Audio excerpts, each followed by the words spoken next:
What is up, team, and welcome back to the Technical Fowl Podcast. As always, you're joined by the three of us. I'm Jack Anderson. To my right is JP Pusilowski, and to my left is Sanders Oakley. How are we doing today, boys? Been a rough Sunday for the three of us. Our NFL teams went 0-3, right? Yeah, it happens. So, tough losses too. Chargers lose to the Giants. I was not expecting that. JP, that's just a win What for JP. Yeah, I'm ecstatic. Yeah, I I can't. feel great. Wait. Oh yeah. I mean, I'm sure you feel great as a Saints fan. I mean, it's so maybe we're not all in the same boat. That's tough. Me and Jack are in the same boat though. Who y'all lost to the Falcons? Yeah, pretty bad. I mean, we're hurt. Yeah, same. and We're playing this- third string offensive linemen. We're kind of not really reaping the benefits, but reaping the consequences of drafting bad for 3 or 4 years straight under Ron Rivera. Yeah. And so we're just old and not deep, and Yeah. there's just not an infusion of talent, really. And so when your couple key guys go down, there's no one really to step up.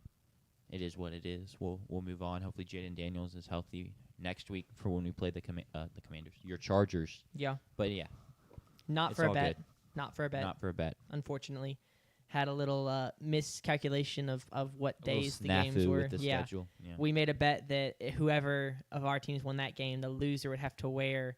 We're going to the game in A&M, Mississippi State versus A&M, and the loser had to wear. I would have to wear an A&M shirt, or Jack would have to wear a State shirt, depending on who lost. But we can't time travel, so the Chargers-Commanders game is after the State A&M game. JP, I saw you had the pick'em pulled up. Do we want to we haven't? I feel like we always kind of throw that out there awkwardly. Do we just want to hit that at the top of the show and kind of? I mean, I'd love to because Address I had the best standings. week out of everyone. Yeah, that is now, I true. may still be in third, Jack but had I'm coming for the top spot. Jack. So we did our usual 5 games, and then we did an additional 5 games. I might push for those 5 games to be struck from the record because I went 0-5.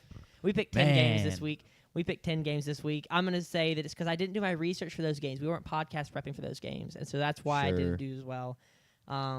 We picked USC, Illinois, Auburn at A&M, Notre Dame at Arkansas, LSU at Ole Miss, and Florida State at Virginia as our an additional 5 games because the weekend was loaded. And I went 0-5.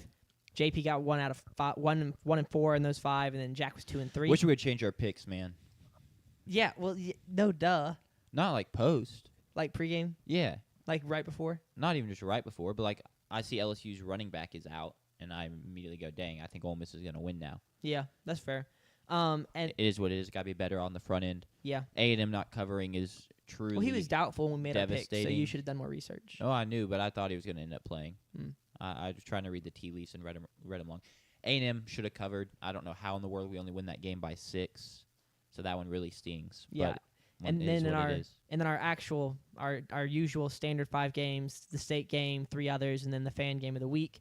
I go 2-3, JP 1-4, Jack 2-3. So the final standings for the weekend, I went 2-8, JP was 2-8, Jack was 4-6. Bang! So you made up ground and are now tied for second. I'm still in first by 3 games, but Gap's closing. the gap did close a good bit over the weekend. That's kind of where our pick'em standings I really are. shouldn't be celebrating a 4-6 week, but I that's- know, Tucker. I should have rolled with Alabama. I mean, we'll talk more about Alabama later. A lot about Alabama, I'm sure. So we're not going to get into all that right now. But JP, how was your weekend? Saturday, Friday? Haven't seen you since Thursday. Well, I mean, we'll get into the Saturday. Yeah. How was your Friday and today then? Since we don't want to spoil Saturday. It was fine. Less sick. Nah, I'm chilling on sickness. So, but last time Thursday you were still tiny little bit. So now we're 100%. Yeah, I think I'm fine. No more JP Pusilowski flu podcast. Yeah. I'm disappointed. The U.S. they tried today, but they were downright disappointing on Friday and Saturday in the Ryder Cup. Almost completed a great historic comeback this evening, but could not pull it through. And then Sunday's been fine. Just been watching football. Saints lost, so like I said, we're another loss closer to the quarterback of the future. Is Sellers, if you're picking 1-1, are you still taking Sellers? I would take Sellers right now, but I would be ecstatic with Drew Aller, honestly. Wow. I thought the way he looked on Saturday was terrific. Just from what I'm looking for, he's an NFL quarterback already out there on the field. Does he make mistakes? Hell yeah. Justin Herbert made mistakes today. Sure. Lamar Yeah. Jackson made mistakes today. Josh Allen, Lamar was in Jackson's a- hurt now.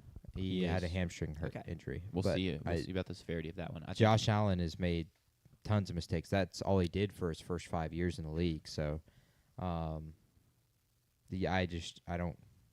Let's not push back on everything. I thought looked terrific. Him as a runner, and a passer. His ability to find a way to get the ball to someone because he's 6'5", 250, even when he's basically dead, is terrific. he has the dream build for an NFL quarterback. Absolutely. I will admit that for sure. He just hasn't done any of the winning yet. Yeah. Yeah. You which you don't do that at Penn State, so that's all good, I Yeah. guess. I feel like the Saints game was perfect because y'all lost, but you got a bit of excitement where like the game was close and you were frisky with the Bills for a little bit, so it wasn't like y'all rolled over and died on the field. Yeah. Yeah, we're getting to a point where Spencer's not the problem. Yeah. He's not the solution, and he's certainly not. I don't think ever going to be part of the solution. Is Like, I there thi- a think tiny he's part of fine. you that's scared that you draft like 4th or 5th next year and roll with Spencer Rattler because you won 5 games with him or something? No. You're not scared. You're not nervous about I that think at all. right now we would draft a quarterback.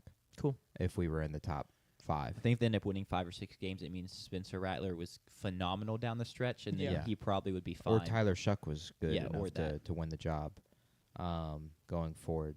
Yeah, being 0-4 at this point, I don't think it would mean one of the quarterbacks is playing well, because that's at this point what has to happen, because quite simply the rest of the team isn't making enough plays. Yeah.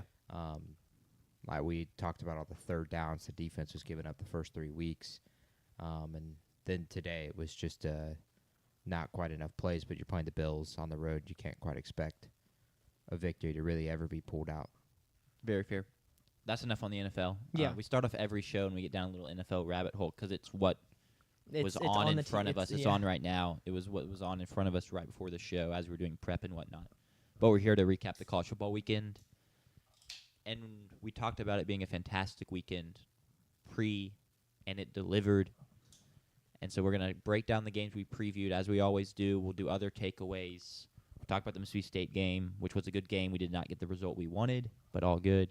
Before that, though, we're going to reveal our top 25s. Put them before the firing squad. See who comes out unscathed. A couple shots here and there. I don't think it'll be too bad this week, though. No, I feel pretty good. After JP made his ballot, I compared ours. I'll be interested to see if he dogs on me as usual. Which I mean, not to be like making fun of JP, like it's fine. Some of my stuff like I mean, understandably gets dogged on. Yeah, It's part of what we do. It's fun. deserved. It's all Deserved. good natured. But I'll be interested to see because I feel like ours are pretty close. It's almost like I don't know. I'm interested to see how this goes. T25 Sports, T25sports.com. Go fill out your own ballot, and then it gets like combined with everyone who submits and spits out a consensus ballot. And so it's kind of like an AP vote, but it's everyone can have one. Share with your friends, share with your family. Right now, the 3 of us vote. Our family votes, or my family. I guess y'all's family doesn't. No. And then our friends vote. So it's super fun, and we talk about it on the show every Sunday and every Thursday. But yeah, let's get right into it. Who wants to start? I feel like JP hasn't gone first in a while. Do we want to start with Yeah. JP's? We'll start. JP, you ready? Yeah, sure. All right, there you go. So I have Ohio State still as the number 1 team in the country after Valid. they win at Washington. Oregon jumps to 2, Miami at 3, A&M 4, Oklahoma 5, and I feel really weird about having A&M and Oklahoma sitting at 4 and 5 right now. Yes. Someone mention the standards. I think there's a clear top 3. Yes. Like if someone doesn't have those 3 teams top 3, crazy in my opinion. Yeah. And after that, there's a big drop off, and so I agree. It feels really weird to stick anyone at 4 or 5, but someone has to go there. Yeah, I'll go ahead and say I also have A&M and Oklahoma at 4 and 5, and I think that the thing that sets them apart is like the fact that they are undefeated. Like not that that's all that matters, sure. but like they are in the same tier, like team wise, like with the next teams, the Alabama, the Georgia, the Texas, maybe in Indiana. Like they're closer to them than they are to the top 3. But it's the Yeah. fact that they're undefeated that's kind of like makes me feel very comfortable having them as like the 4 and 5, and then there you can filter out the rest. Sure. Anyway, continue, JP. Yes. I think that's obviously that's going to be subject to change, though, and I think 100%. the 3 teams behind them are going to be the teams that's subject to change that, or one of those 2 teams will prove that they deserve to be up there, and they're going to get those opportunities here in the next few weeks. A&M gets to host State next week, and then the Red River Shootouts in 2 weeks, and Mateer is kind of expected to play now in that game, per his doctor and per him. Bama, Is that a message board post too? per him, is not a message board Okay. post, but per his doctor was. He's also one of the best hand surgeons in the world. He helped Steph Curry with his wrist injury. Bama jumps all the way up to 6. Very impressive victory. Holding out, really. Georgia had their chances, but Ty Simpson and that offense was cooking in the first half, and they've jumped all the way up to 6 for me. That's the win over my number 1 team last week. So hard to not put them ahead of Georgia, who I have at 7. Texas I have at 8. And then I have Texas Tech and Indiana sneaking into the top 10 because I thought Indiana looked impressive. Eking out a win, sure, but against that Iowa defense, they were able to avoid what was kind of a letdown loss after a big win against Illinois last week. Georgia Tech cheated their way to a victory. Refs didn't call an offside. Bad. Complete BS for Wake Forest and the Demon Deacons, and so they have to drop a spot. But Texas Tech and Indiana are 2 top 10 teams, and I will say about those teams, I do feel like they deserve to be in the top 10. Unlike A&M and Oklahoma, top 5. Those Valid. teams I feel like have proven enough and have the good enough performances that they deserve to be there in the top 10. Tech at 11, Tennessee at 12. The school up north moves up to 13 with a victory over LSU. I don't have them higher than that because I don't think they've proven themselves really away from home. The Kentucky win is a win, but it's also the worst team in the SEC, arguably. And they'll get that test in, I think it's 2 weeks. They'll play at Georgia. And then they also have to play at Oklahoma the week after that. So then I think they can assert themselves into the top 10, but I haven't. I just don't think I feel like I've seen enough to say that this is a top 10 team in the country, and yet they're 4 in the AP. LSU drops to 14 behind them. Can't put LSU ahead of a team they just lost to. Michigan stays where that. Iowa State stays where they're at. Penn State falls all the way to 17. They don't have. They're 0-4 against the spread. They also just don't have a victory yet. They'll, of course, incur victories and move their way up, like Notre Dame now has, with the big blowout win against Arkansas. I've moved them up to 20. While they've got 2 losses, they're now up there with the big win over Arkansas. And then USC comes to town in a few weeks. Illinois hops back in for me. I was really high on USC, and that was an impressive victory. Game-winning drive for Luke Altmaier. And the Fighting Illini jump back in. The Cavaliers of Virginia into the top 25 at 22. Lone loss to NC State on the road, but a big win against Florida State. That was electric. I think that was the second best game of the weekend. Valid. I loved it outside of personally. Penn State, Oregon. That was the second best game in terms of environment and just kind of feel. Thoughts on the storming the field?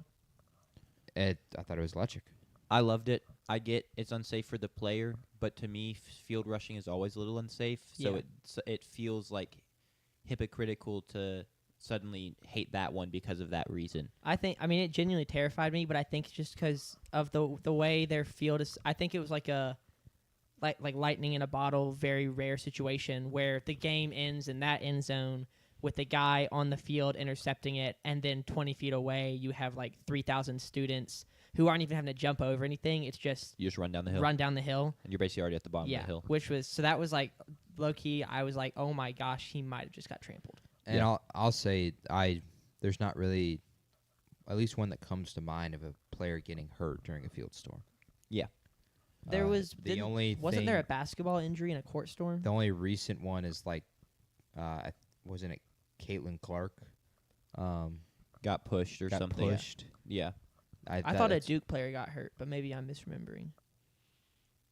If that happened, I don't. Yeah, I don't remember can't that recall. off the top of my head so. either. Florida State drops to 24 after the loss to Virginia. They are simply one-dimensional right now. It feels that way. The only threat they have passing-wise is a 50-50 ball really down the field. Sure. That's all they showed against Virginia, and that's all they showed against Alabama. They are a run-first and really a run-only team, it feels like right now. And they have a big test this weekend where they host Miami. So I'm Kaflopowski. That's who you're thinking of, yeah. Is he not, at Duke? Yes, Okay. you're correct. I'm not sure how hurt he really got. Yeah. Okay. He was just upset they lost. And Okay, cool. Arizona State stays in the top 25, dropping 2 spots only because of Notre Dame, Illinois, and Virginia being impressive. But they rightfully are ranked behind Mississippi State because that's where they deserve to be. Yeah. And that's where they should be. But here we stand. I think it's funny you have Arizona State dropping after beating a ranked team and Notre Dame jumping them after beating an unranked team. And, like, I get, like, Notre Dame was very impressive against Arkansas, so, like, it's not just, like, who you beat. It's how you looked, and Notre Dame looked fantastic. And Notre Dame has also lost by 4 points to my 2. third and fourth. fourth team in Yeah. the nation. Yeah. So, Yeah. there's context there. yeah. Yeah. It's not just numbers. Jack, any thoughts? I mean, I think Ole Miss is too low. Sure. That's really my biggest gripe. It's yeah. nothing egregious, but I have them, just spoiler, I have them at 4 where the AP has them. Already have 3 conference wins. I know they're not necessarily the best conference wins, but I like what I've seen from them. Their defense, I think, is a little better than I expected it to be. Trinidad Chambliss is just kind of the guy moving forward. I was really high on Austin Simmons, so I didn't think I'd be here. Yeah. But he just simply looks better, and Lane Kiffin agrees, and so they pick up another big win. We were Besides talking that, beforehand. You said something about LSU and Penn State. where? LSU at 14, Penn State at 17. We were Yeah, I think I would. I don't really like the Penn State being ranked below LSU. LSU, the Clemson win just doesn't really matter anymore at this point. I completely disagree. Is it because LSU lost on the road and Penn State lost at home? Yes, I think that's a large part of it. LSU, that is, I don't care how Clemson's season goes.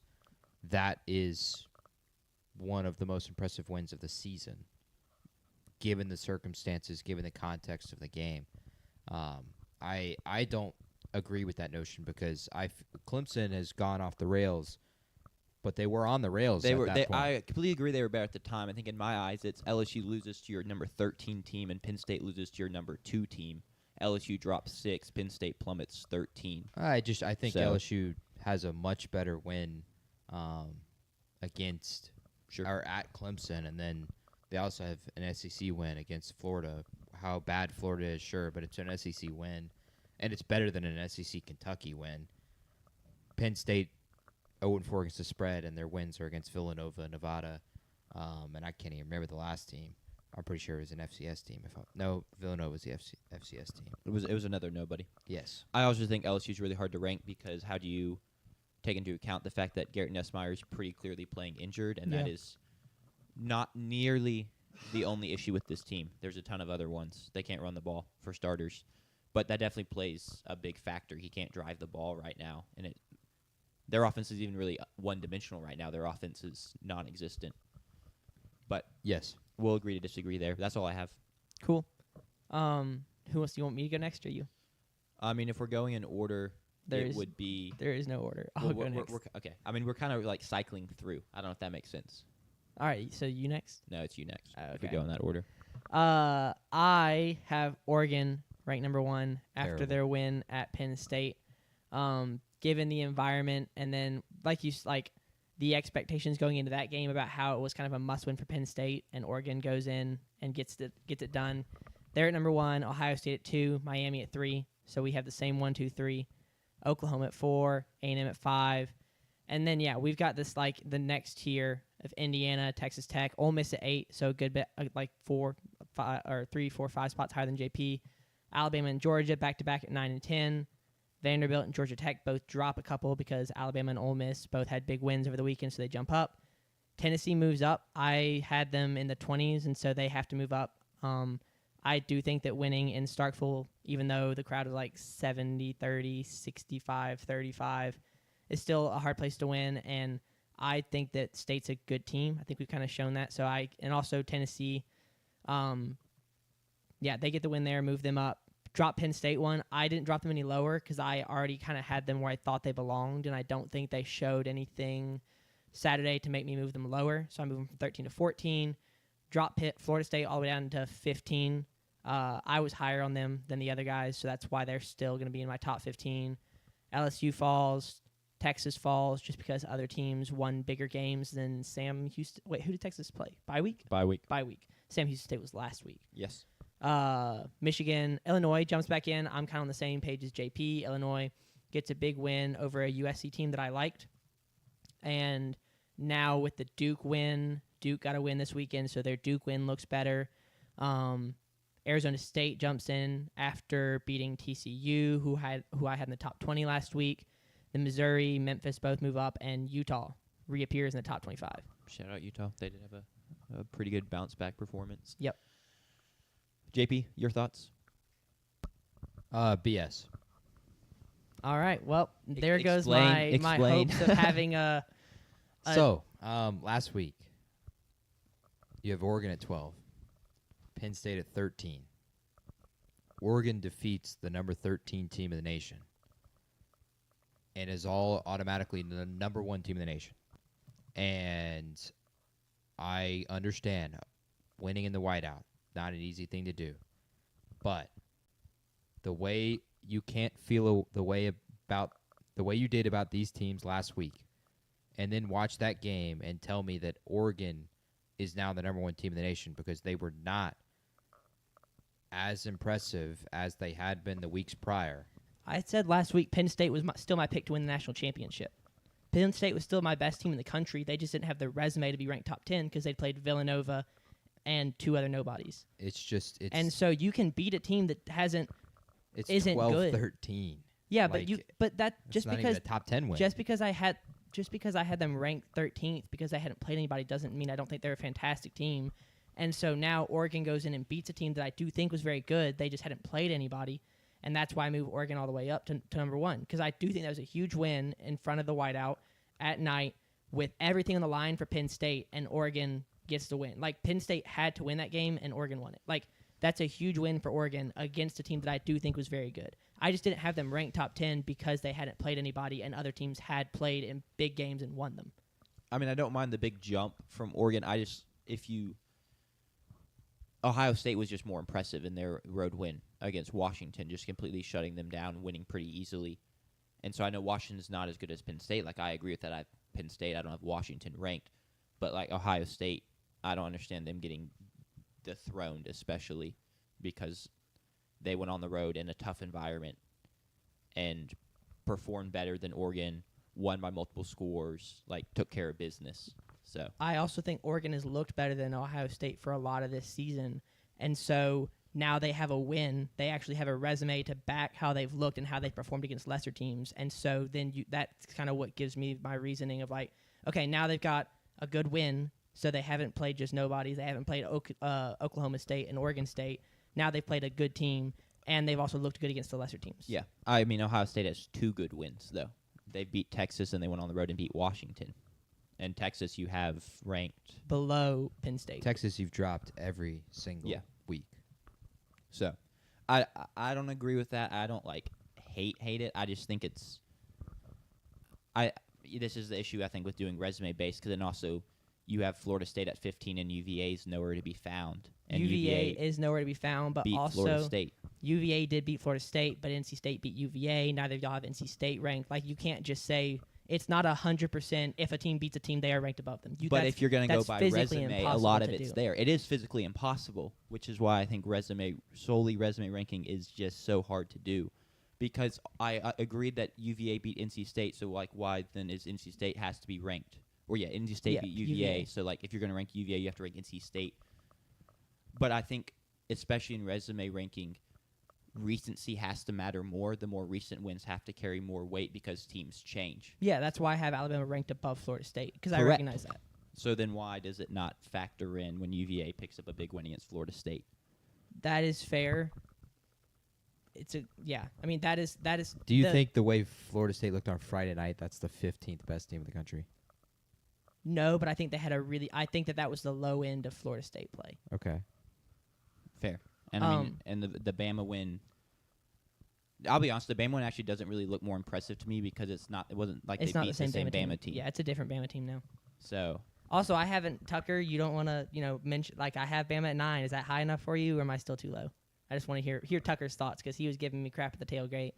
But yeah, I got Bama at 9. Anything else? Yes, the UVA thing is not like I didn't really know what to do with it. So that one I do deserve, like that one I get that I'm gonna get crap for that one, which is fine. Like I'm okay with that. Deservedly, but I don't really know, didn't know what to do with that one. yeah, I mean you're just in a tough spot with it, which makes sense. I don't really have anything else. Yeah, that's my biggest problem. And I would expect you to put Oregon at 3. That would be my thing. Is if you had been so high on Ohio State to rank them number 1 team in the country for 3 straight weeks, and then they go and dominate Washington really for the last 3 quarters, not the first. Miami lost to the bye week apparently. It happens, okay. And Oregon beats your 13th ranked team in the nation in overtime. I just don't. It's just too reactionary for me. Like Oregon, this is why I had the problem last week, because Oregon should have already been up there. Penn State should have already been up there. And I agree with Jack. Like this is why resume ranking is so hard, because this is just so reactionary. Okay, let me ask you this: if I just showed you the ballot, like if you just saw this ballot and you didn't see how much the teams moved, would you have these issues with it? No, because like you said, it's very similar to me. But I think that's if we're gonna have voters and the voters are people, then yeah, I think you have to judge the person as well. Yeah. Like the movement does matter because Yeah. there's a methodology to everyone's rankings. So That's fair. Well, maybe now there's enough resume where our ballots are just going to be the same going forward. possible. We'll see. Ideally, ideally that would make the most sense. That as the season comes to form and you know more about teams and more results happen. That's what I've been saying was going to happen for the last 4 weeks. Is teams are going to stop moving as much. I just think It's college football is the problem. So True. you just you just don't get the same team week to week from the same school. Yeah, that's fair. Like it doesn't work that way. you're also way too high on Utah. Fair. You have them at 25. I don't have as much of an issue with that one, but we can get into mine now. I guess I can Appreciate it, face Tucker. the music. Appreciate it, Tucker. He said that there's still room to grow. Jack, let me pull yours up. I do have Ohio State at 1, Miami at 2, Oregon at 3. Ole Miss sits at 4, big jump for them. I just like what I've seen from them holistically. I mentioned it earlier. My Aggies sit at 5. I don't actually love that spot for us, but someone has to go there, and we just kind of were the natural team to fall there, considering a couple teams in front of us lost and we won. And we're dominant outside of penalties and the final score, which does matter. It matters the most out of anything. You'll Which have is why I 3 don't really touchdowns love us called back? being there. 2 touchdowns called back? 3 touchdowns called back, 14 penalties for 140 penalty yards. Auburn had 150 total yards, so we had about as many penalty yards as they had offensive yards. That's crazy. One of the worst football games I've ever watched. So frustrating. Oklahoma's at 6, Indiana's at 7. Penn State, I don't have them falling too far. They dropped to 8. Tough loss. They lost in overtime. I still love the talent profile of this team, so I'm just not going to fault them for that too much. As much as I'd like to, because yet again they don't win the big game, but they win all the other games typically. So Yeah. Alabama jumps up to 9 for me. I'm Kalen Bohr. Thank you for not making me look foolish for still to back the Tide. Texas stays at 10. Tech climbs a little bit. Georgia falls 10 spots to 12. Frustrating loss for them. Get Bama at home. Can't get the job done. Had chances down the stretch. Couldn't convert 4th and 1, for example. Couldn't get the key stop when you needed it to get ball back. Iowa State raises a little bit there at 13. Georgia Tech falls to 14. Notre Dame's at 15, about where I had them.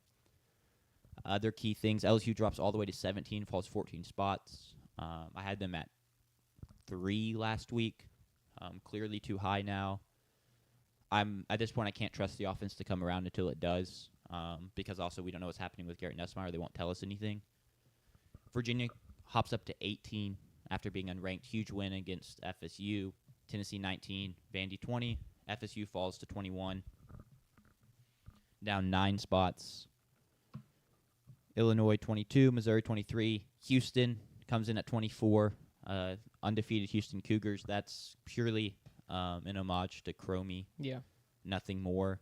Yes, you can give me flack for that.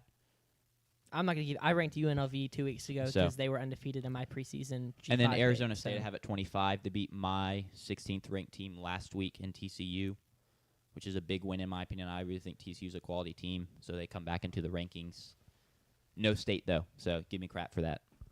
No, I'm not going to give you crap for that, but Okay, I cool. am going to give you crap for ranking Penn State higher than Georgia. Okay, fair.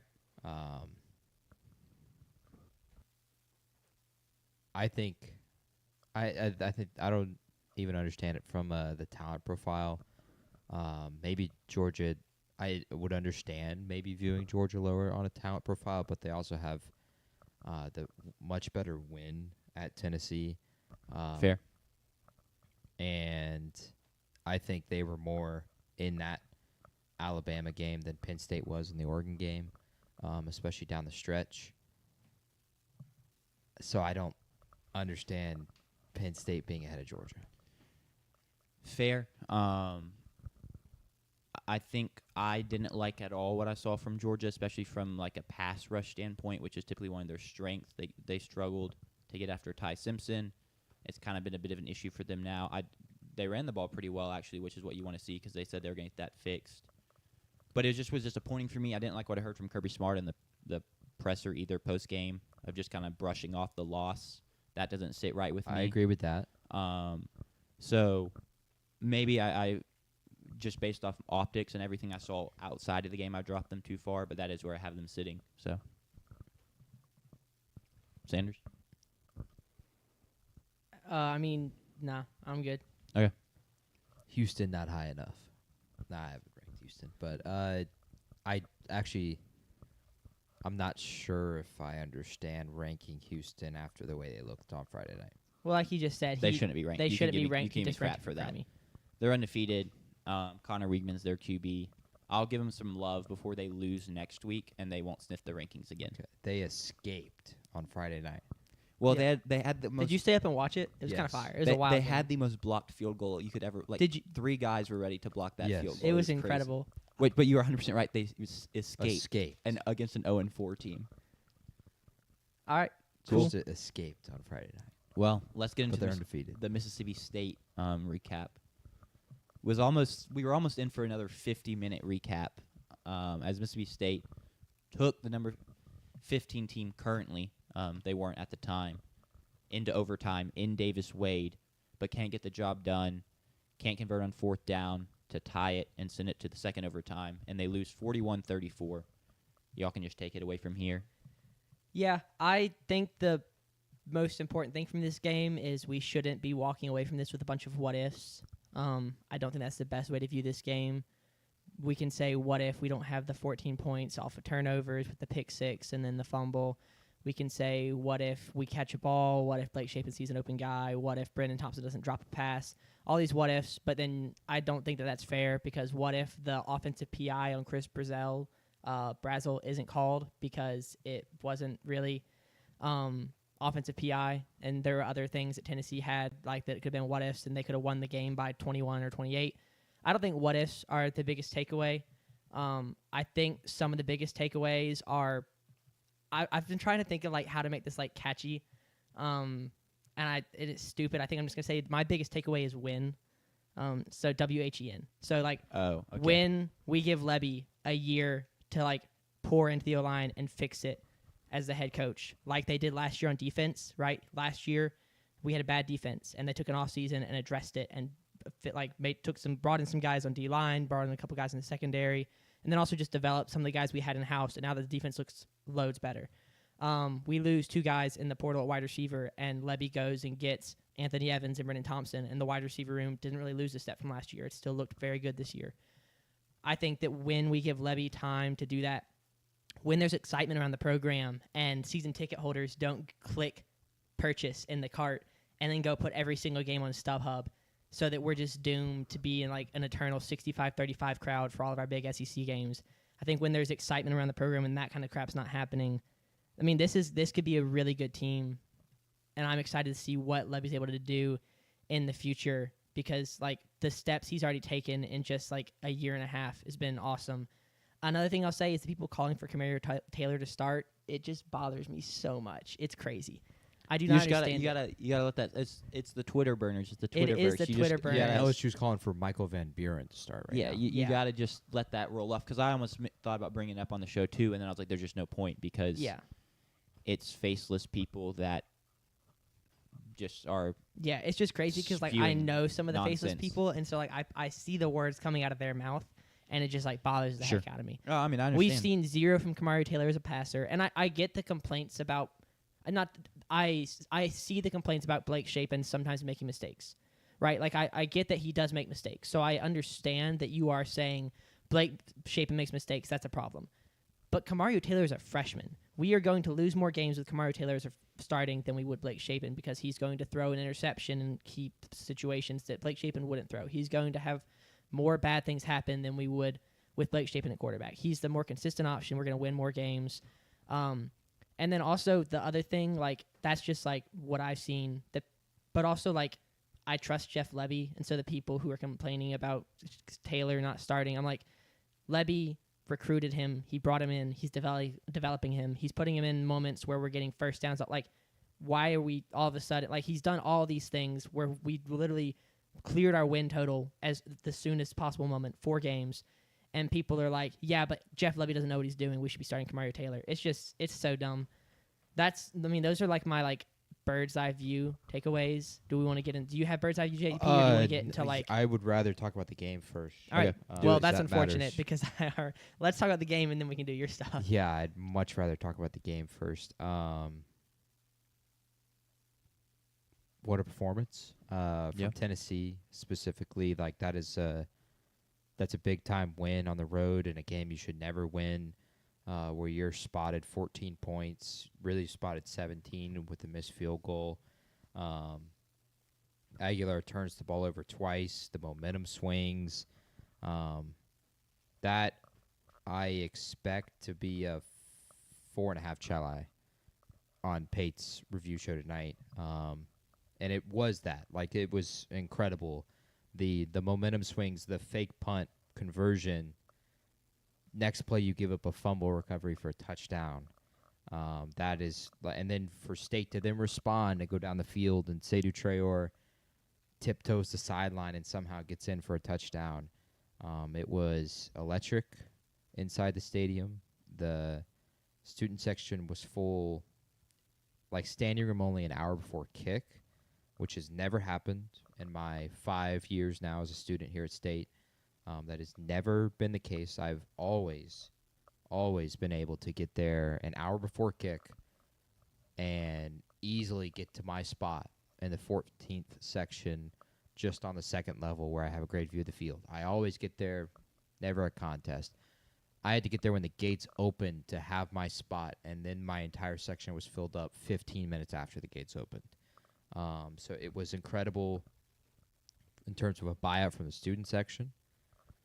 And then the game, I thought, was an incredible performance from Tennessee, but also a great performance from us as well. To be in that game, spotting the other team, 17 points, as I said, not having Brennan Thompson for the entire second half, meaning you could not throw the ball down the field, essentially, because we just didn't have that deep threat anymore. Do we have an update on him yet, or Levy doesn't know. They said they'd find out last evening, but we won't know until like Tuesday or Wednesday when he interviews.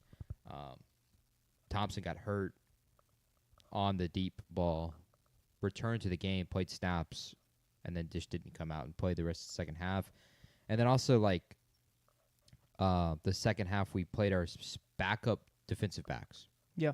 Kelly Jones didn't play. Diago Brunfield didn't play. Isaac Smith, I think, missed time. Isaac Smith got hurt at one point, but we were playing Jet Jefferson, and we were playing Javen Williams, Brian Lanier, and Jerron Manning for much of the second half against Tennessee's, honestly, Chris Brazell is elite, and then Mike Matthews had a great game as well. And we were playing our second-string DBs, and for the most part, we were holding up and staying in the game. But we didn't do the things that I said were the keys to the game. And those were win the turnover battle. It was even. And honestly, our turnovers were much bigger momentum swings because they were 14 points on top of them. So I would say we lost the turnover battle for me. Limit penalties, that obviously did not happen. By the third quarter, we had already occurred 90 penalty yards. We ended up having 6 penalties for 70 yards. Under did not hit. The line was 63.5. We were well over that. Overtime played a part in that. The Tennessee's late touchdown is what ended up pushing the over. And then keep the crowd in the game. We lost that before the game even started. Yeah. Because the faculty sold their seats to Tennessee fans just to get some dinero, which I understand. As a professor, you're probably not paid very well, but that's a load of crap that really needs to be addressed. I hope that's addressed with Mark Keenum and Zach Selman, directly. Yeah. As you said, we can't be a place where we are perennially a 65-35 against SEC teams, because SEC teams, at least at this point, are going to travel to come watch a game in Starkville, because Starkville's great. Cowboys are a once-in-a-lifetime kind of experience. You don't get to see. That's the only place in the country where you see a game like that. And then, for the most part, pretty much every SEC team is favored, and you're much more likely to travel to an SEC road game when you're favored, knowing you have a better chance to win. Valid. And so we're always going to be at that crowd disadvantage. And then it looks terrible, not only in the stadium, it looks terrible on TV because that's the sideline that's shown. It looks terrible in photos because you can get a specific photo and it looks like a damn Tennessee game. And that it was just terrible. And I still think we tried, but we couldn't get what we got in the Arizona State game, which was an obvious home field advantage that really rattled the Sun Devils in the first half. We were not able to do that. Tennessee had one false start the entire game. Yeah. Now, partially it was because we were ringing responsibly, but also it wasn't as loud. Sure. Because there just weren't as many State fans as there were for the Arizona State game. Wasn't that clear of an advantage. When you're tailgating outside and you can't necessarily tell from the crowd pop every time who made the successful play, aside from if you can pick out the cowbells in the background ringing, it's not a great sign at all. And so we lost all 4 of my keys to the game. And yet we had the ball to, I would say, go win the game because I thought we were going to go for 2 against Tennessee. And I felt walking into that game, I told Andrew here and the other guys that we were with that, man, what a blessing it is to be walking into this game thinking we have a chance, considering how last year went, how the year prior went. And so for big picture-wise, it hurts. But what a great feeling it is to walk away from a game hurting because you felt like you should have won that game. Yeah. And that just means we're back. We're back. On the Kamario Taylor stuff, I would not start Kamario because this team could make the playoff. Unironically, we could go 9-3. We could pick up a big enough win because with the way Old Miss looks, if we were to beat A&M, we're right there in that conversation. You split a Georgia or Texas game, you go 2-3 in the rest of your home games, and then eke out a win at A&M, and that team could go 9-3. I don't think we will because of health is a big part of that. Albert Reese. I forgot to Albert mention Reese him. is in a sling. Brendan Thompson, we don't know the status on him. Isaac Smith ended up getting banged up in the game. So just a ton of things that did not go our way from an injury perspective. But I would start shaping the rest of the way. It's not his fault that he's missing guys. That happens. Yeah. That's just bound to happen. He also was in a clear disadvantage from an offensive line perspective. Aguilar had all the time in the world. For the most part, we really didn't get pressure outside of 2 or 3 times where we just straight up beat the left or right tackle immediately. But Shapen was under duress all day, and that was clearly shown both in the 14 points that we spot them. He's pressure all in his face. He has to make a tough throw. It goes through a defensive lineman's hands. It's behind Bothwell. It's tipped, pick 6. And then the other one, he gets hit in the blind side. And that's the thing you talk about in quarterbacks all the time is that how is he supposed to feel that and understand that's going to happen when it happens immediately after the snap? And unfortunately, when you're hitting the blind side, you don't know what's coming, so you don't know how to protect the football immediately. And then the way he got hit, he was never going to be able to recover his own fumble because he essentially got knocked out. He got smoked. They cut him on the sideline after, and it kind of looked like he still was like, what the hell just happened? Exactly. Because, you basically get hit by that one's not on him. No. And my, Was that was post Albert Reese injury, wasn't it? That was post Albert Reese injury, Yeah. but it was on the left side. Albert Reese is playing right tackle. So that was what's his name? Javen O'James. Okay. Who got beat. And that was immediately after the fake punt. So just a huge momentum swing. For us to be able to respond and go down there and score a touchdown, I thought was a great statement. But I thought it was impressive. And I agree with Tucker what he said earlier, that it's probably the walking away from that game feeling a lot better about the state of the program, which I completely agree. We've now got to go and capitalize on the opportunities we've got going ahead. If we don't make a bowl game, it's a disgrace. We should win at Florida. We should beat Arkansas on the road as well. and that's all it takes. And that's all it takes to make a bowl game. And we, I think, are going to be competitive, clearly. I think in a few more SEC games, we may be competitive this weekend. If y'all just take the week off in terms of being competitive, I really wouldn't mind. I think you're catching us in a good spot with injuries. Tucker, we were talking the tailgate, and he made a great point that he would not hate to see all of our guys that are banged up. Like, if you go into this game, A&M's favored by 12.5. It's in Kyle Field. It didn't go first, well last real time. road test. Our first road test. Tucker made a point where he's like, I wouldn't hate seeing Isaac Smith not play.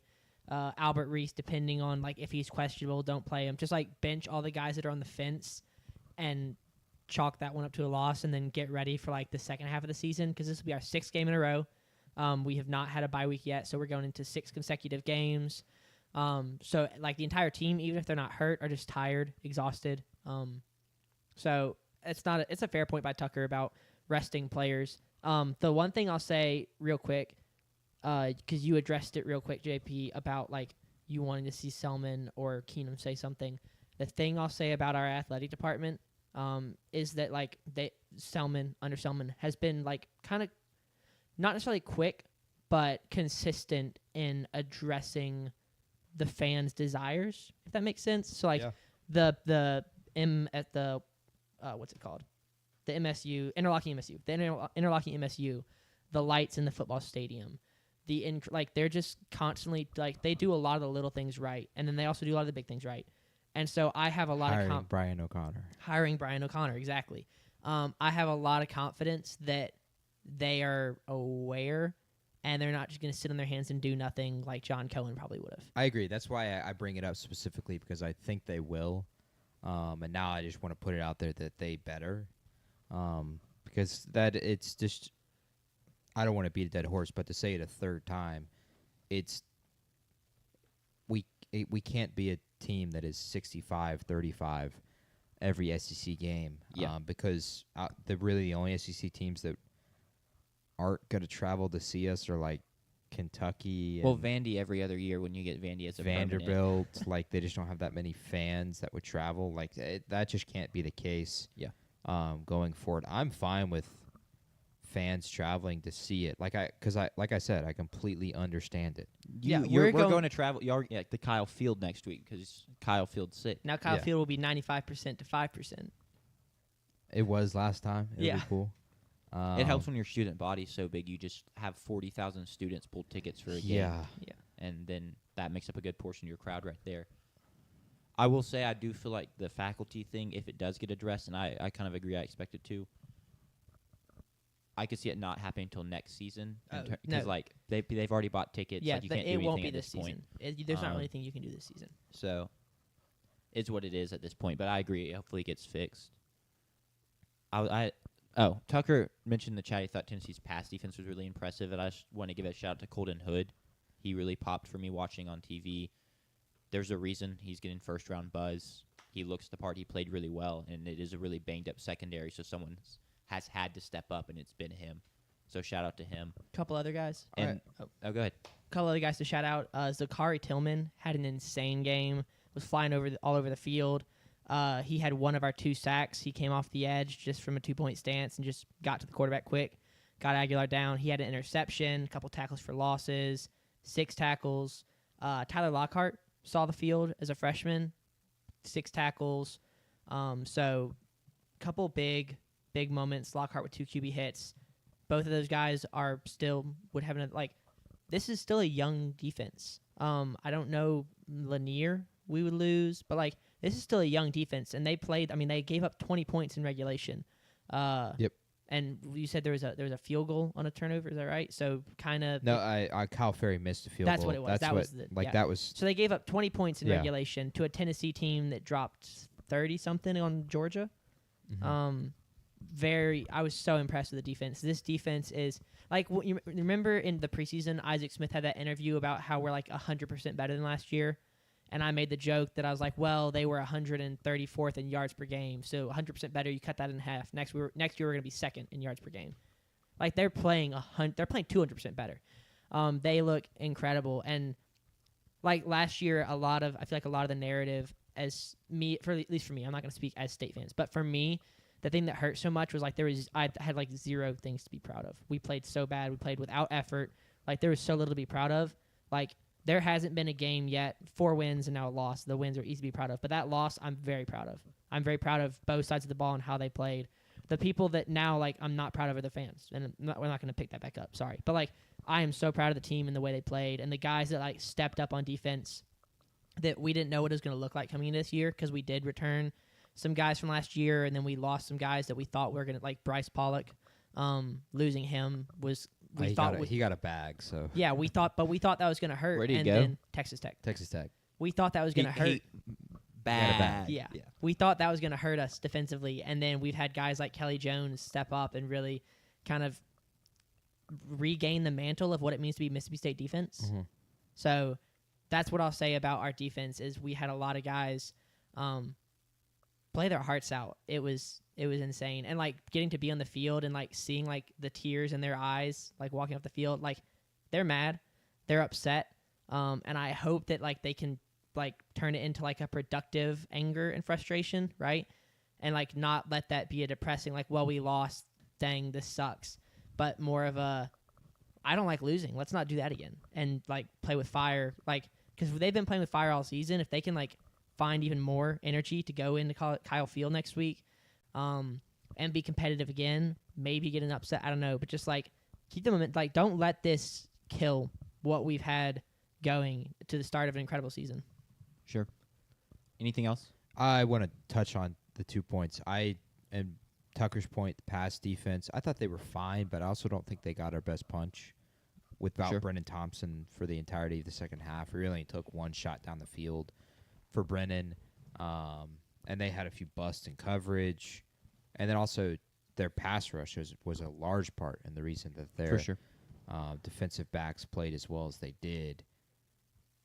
So I don't know if they were that impressive. They were better statistically than they have been, and they were better statistically than I thought they were going to be, only giving up 180 yards. But I don't necessarily know about the unit as a whole. I'm just Colton Hood very much looks the part. Sure. Him specifically, especially just his physicality in the run game and stuff like that. But fair. I mean, losing Brendan, you lost your wide receiver 1. That's just gonna stunt any team's passing attack. Yes. X's and O's question. Sure. So the offense comes out. We run for 198 yards, 3.5 yards per carry, 57 rush attempts. That was not what I was expecting, given the big plays Tennessee, and this we do lose Brendan Thompson, but even prior to the Brendan Thompson, we ran the ball a lot in the first half. So going into the game, I was expecting to see a lot of attempts to take the top off of the Tennessee defense, and did not see a lot of those. I was impressed with our ability to run the ball. We only averaged 3.5 yards per carry, but Bothwell averaged 5.8, so nearly 6 yards a carry on 23 attempts. He has a great night, 2 touchdowns. How do you feel about the run game going forward? And then also thoughts on why our offense looked the way it did. Was it my thought is we were expecting Tennessee to try and overcompensate and take away the big stuff because of what had just happened to Georgia and how we've looked all year, that they would play conservative and not let us have anything over the top, and that we want to take advantage of that and just kind of run the ball. What do you think the reasoning was for the way the offense played out? We were taking what was given to us. Okay, so yeah. And I think it should be looked at positively that we were able to run the ball as well as we did, given the looks that we had, which is we are expected to run the ball well, given those looks. Run game-wise, I thought we were incredible at breaking tackles specifically, and not just the guys wrapping you up and get out of it, literally dusting kids. Camario dusted a few. Fluff Bothwell dusted. It was just putting guys on skates, and I thought that was impressive.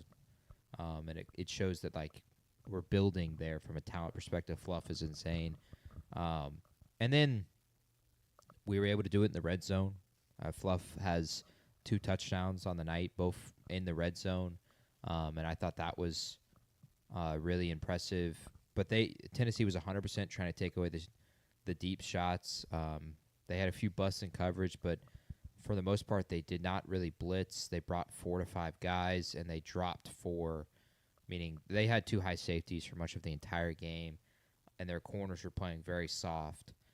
And their kind of goal was to use their size on the defensive line and Blake's lack of size, that it became a problem where Blake, it was harder for him to see the throws outside of the numbers. And obviously, with his size, it was a lot harder to throw over the middle because defensive linemen can get their hands up Sure. and bat them down. That's how you end up having the pick 6 on the little angle route, trying to get it to Bothwell. But I thought we were taking what was given to us. And then in the second half, we were doing what we were only able to do. Yeah. Well, without Brendan Thompson, we weren't just going to hit any really explosive deep shots. Now, Chapin didn't pull the trigger on 2 of them, I'd argue, which I would expect was pretty hard to see on the broadcast, but pretty much everyone in the student section saw it, and he just wasn't looking that way, and he probably missed 1 or 2. There was one he missed on the last drive of regulation to Anthony Evans. Yes, that checks it down to Bothwell. That's one that I was standing in that south end zone, and I see Evans throw his hands up once he realized he gets checked down, and I was just we had him. That one hurt.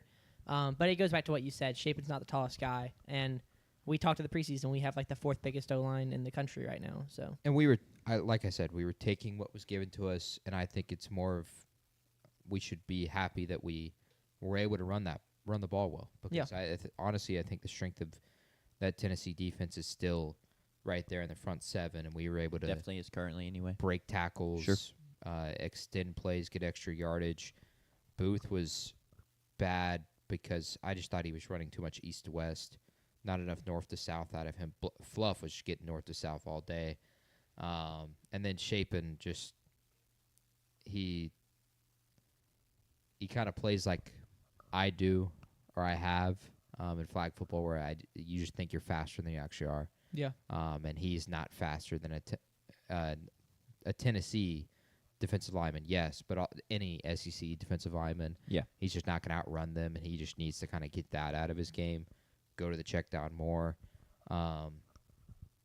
But I thought we were taking what was given to us from an X's and O's perspective. Tennessee was playing really deep, really soft, trying to take away the deep shot because that's how we beat Arizona State. We hit 3 of them, 2 of them for touchdowns. That won us that game. Tennessee wasn't going to get beat that way, and they were going to make us earn it all the way down the field. But I was proud that we were able to earn it for the most part. Very fair. That's okay. That confirms my thoughts. Good question. Let's wrap this up and get into another game. Good discussion, but I just go in order here. We can go to... Yeah, let's do this one actually first. GATA, Georgia Southern, travels to JMU to kick off both of their conference slates. First game in the Sun Belt for both of them.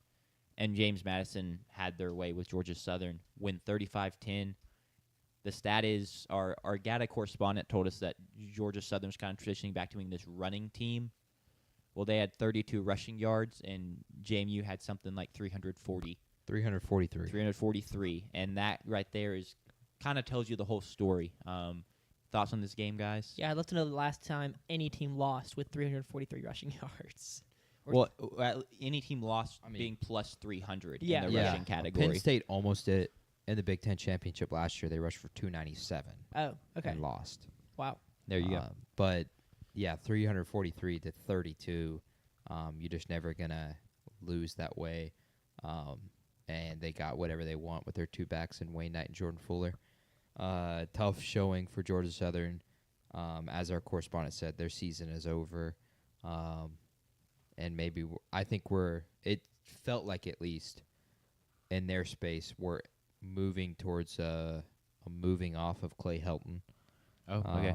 And the head coach at some point potentially this season. So that is kind of what's looking forward for Georgia Southern, and they'll look to find someone else in the coaching department. What are the expectations for Georgia Southern year in and year out? In the 4 years that our correspondent was a student there, it was to win the Sun Belt. They've never been the favorite to win it, but we should be there at the end of the line playing for a Sun Belt trophy. Now they never have. They've just lost games that they weren't supposed to. They lost to Old Dominion 2 years ago, and that is a game that lives rent-free in Thomas's head. They lost at home, and it was in a brutal, brutal fashion. Man. That is how they feel, that they should be competitive. And the buzz, I would argue, coming into this season was higher than it ever had been, especially at the quarterback position with J.C. French. They felt he was the best quarterback they've had, even better than the Red Rocket, who went and won. It was either at Wisconsin or at Nebraska. Gotcha. I don't remember his name off the top of my head, but it's bad showing. 2-3. Well, yeah. If your expectation is to win the Sun Belt, you go up against the Sun Belt favorite and lose by 25. Yeah. Now I get why they're looking to move on from Clay Helton. I didn't realize the expectations were quite that steep. That's how they feel there. They want to be a program that it competes for the Sun Belt and puts guys like in the NFL. Okay, gotcha. That's genuinely how they feel there. They think they've got a program good enough for that. Yeah, I mean, they're also just like in terms of regionality, like they're in a good spot to Very do that. Very good. Like yes. You can't really beat that location. I know they're in the Sun Belt. But, yeah, I mean, JMU also had 9 sacks in this game, so just dominant showing. I think this further reinforces that JMU's the top dog in the Sun Belt right now, that if you want that title, this is who you have to beat, this is who you have to dethrone, which is pretty exciting for me. Just my friends, I had a couple texting them in our old soccer group chat. They were having a grand old time with this game, and then one of them tried to talk smack to me about the Tennessee-Mississippi State game, and I was like, gonna have to break it to you. I don't care. I'm only I cheer for State, but it doesn't hurt my soul when State loses. So yeah, I'm curious. JMU wise, they beating Georgia Southern the way that they did. They really don't have much competition going forward outside of they host Washington State, and they will go to Texas State. That's really their Texas State's the biggest conference game left for sure. Yeah. 11-1 JMU could be. I wonder how competitive they would be for that final playoff spot. But looking like them in Memphis right now. I think it would be. It them depends on what American happens to the American teams. If they cannibalize themselves in the American Conference does an 11-1 JMU make it. What? How much did they lose to Louisville by again? 14. Okay. But I mean, they were in that game. That's we what I was watched about to that say. game. They Yeah. were in that game for much of it. I think a lot of it is what does Louisville do the rest of the season? Yes, if they end up absolutely. being 7-5, it's kind of like But you end up to a 9-3 Louisville, and it looks a lot better. It feels a little out of their hands though right now, in terms Yeah. of being the final playoff They need slot. help, for They sure. need help. Yeah. The Sun Belt is not necessarily. Maybe it was never as good, but I feel like it used to be better. Just like with App State typically fielding decent teams. Coastal Carolina had that stretch where they had pretty good teams. Yes. So, unfortunate for them. But still a big win. Sorry to our Georgia Southern correspondent. Anything else on this game? No. Cool. Go Dukes. What do we want? Okay, how do I say we go Ohio State, Washington next? And That's say what the big two. 100% agree. That's what I initially meant Yeah. by saying let's go to that one first, and then I forgot the JMU Yeah. Georgia Southern game was on the docket, so figured we'd go and knock that one out. But let's go to the Ohio State-Washington game. After a slow start, Ohio State on the road takes on Washington 24-6. Defense was phenomenal. Offense ran the ball pretty well, got the job done. Ohio State fans weren't too happy with the play calling especially. But once again, they get the job done on the road against a good team, so you can't be mad at that. Initial thoughts on this game? Yeah, I didn't get to watch it. I work at the state football games, and so I literally put my phone down. Like I just don't get to keep up. This was kicked off at the same time as ours. 2:30. Yeah. So close, around. Yeah. Yeah, I don't have my phone from like an hour before kickoff because I run around so much with my camera that it just like is in the way in my Valid. pocket. So I didn't know what was happening in this game. Looking at I was looking at the box scores, and like y'all might want to confirm this, but like the yardage is not that. Like there, I was trying to figure out like why what led to the score looking Sure. so janky. Washington has 0 turnovers. They did try and fake a. Yeah, I would count it as a turnover. Yeah. So they- 100%. They tried to fake a field goal and didn't go well. yeah. So I was gonna say they If had you the haven't 0. seen that, I'd go look at that while we're talking. Saying Yeah, it didn't I go will well say. is They had the Yeah. 0 turnovers. They had 230 yards to Ohio State's 360. So they were outgained, but not by like several hundred yards. But the thing that stands out to me, 1 for 11 on third downs. Yep. That you just can't win a football game like that. 1 for 11 on third downs. Damon Williams got sacked 6 times, so negative plays. And that kind of was Ohio State's game plan in a lot of ways. This is a very explosive football team with their stars. Let's take away the explosive stuff and make them earn it in long drives. And Washington could just never finish any sort of drive because they couldn't convert on third down because they ended up getting sacked. So stuff like that, and the game plan worked perfectly.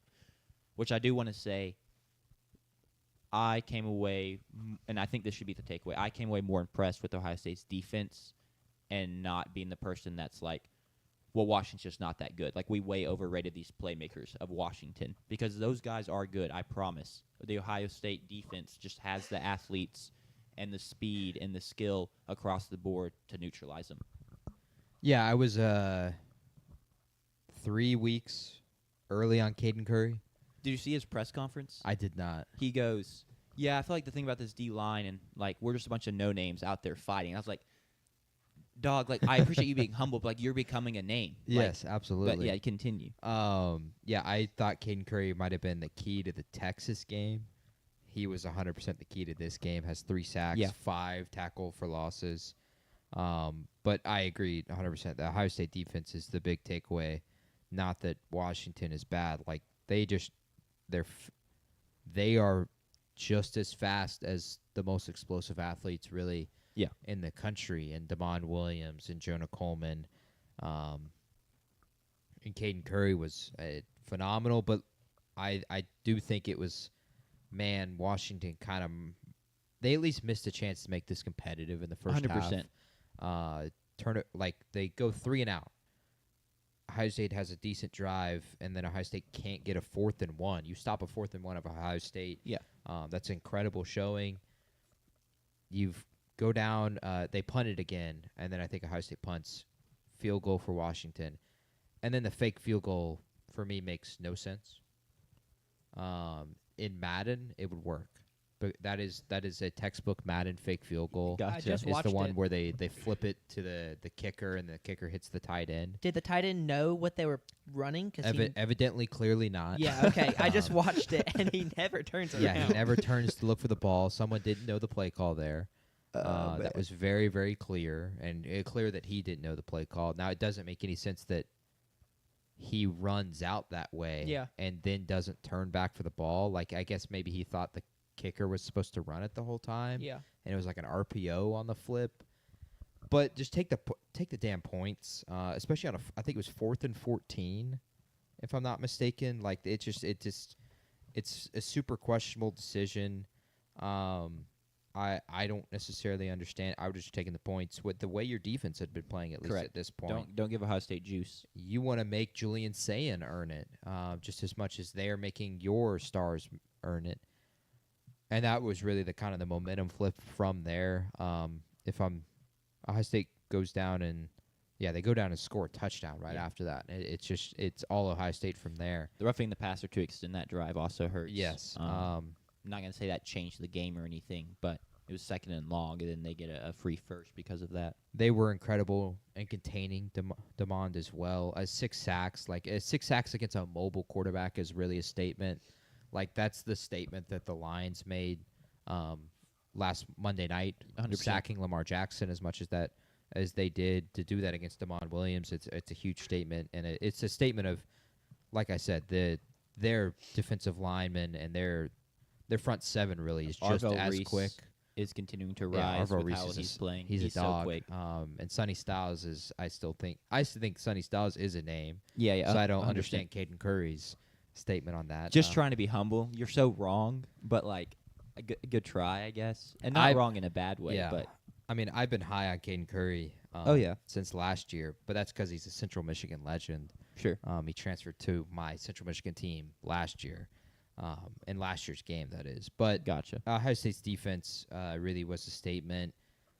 They were, again, conservative offensively, but they didn't have to be aggressive. So that's what something I wanted to ask y'all is, like, they still aren't really letting Julian Sayin just take shots. He was very efficient. Yes. But didn't throw the ball past 20 yards down the field once, so, like, no really true deep shots. And I think that's really frustrating Ohio State fans. Are y'all worried about that at all, or do y'all think it's just, hey, we're running the ball pretty well? I think we can take the underneath stuff. It's kind of, I feel like it's kind of like the Eagles, where they're just like, we just don't have to.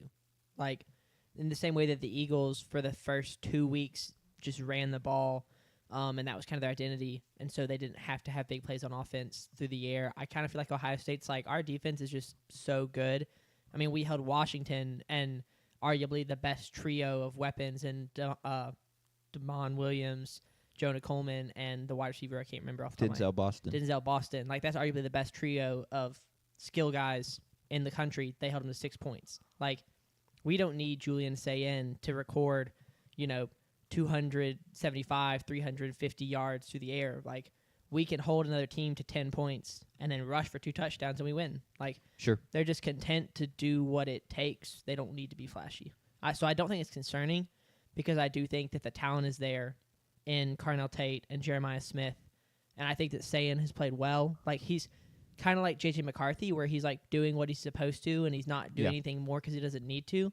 And so I think that I'm not saying that he could ever go out and like play at a Heisman right now, go out and like in a game play like a Heisman player. But if they had to dial it up from level 3 to level 5, I think he could. Yeah. And so I don't think there's anything to be worried about there.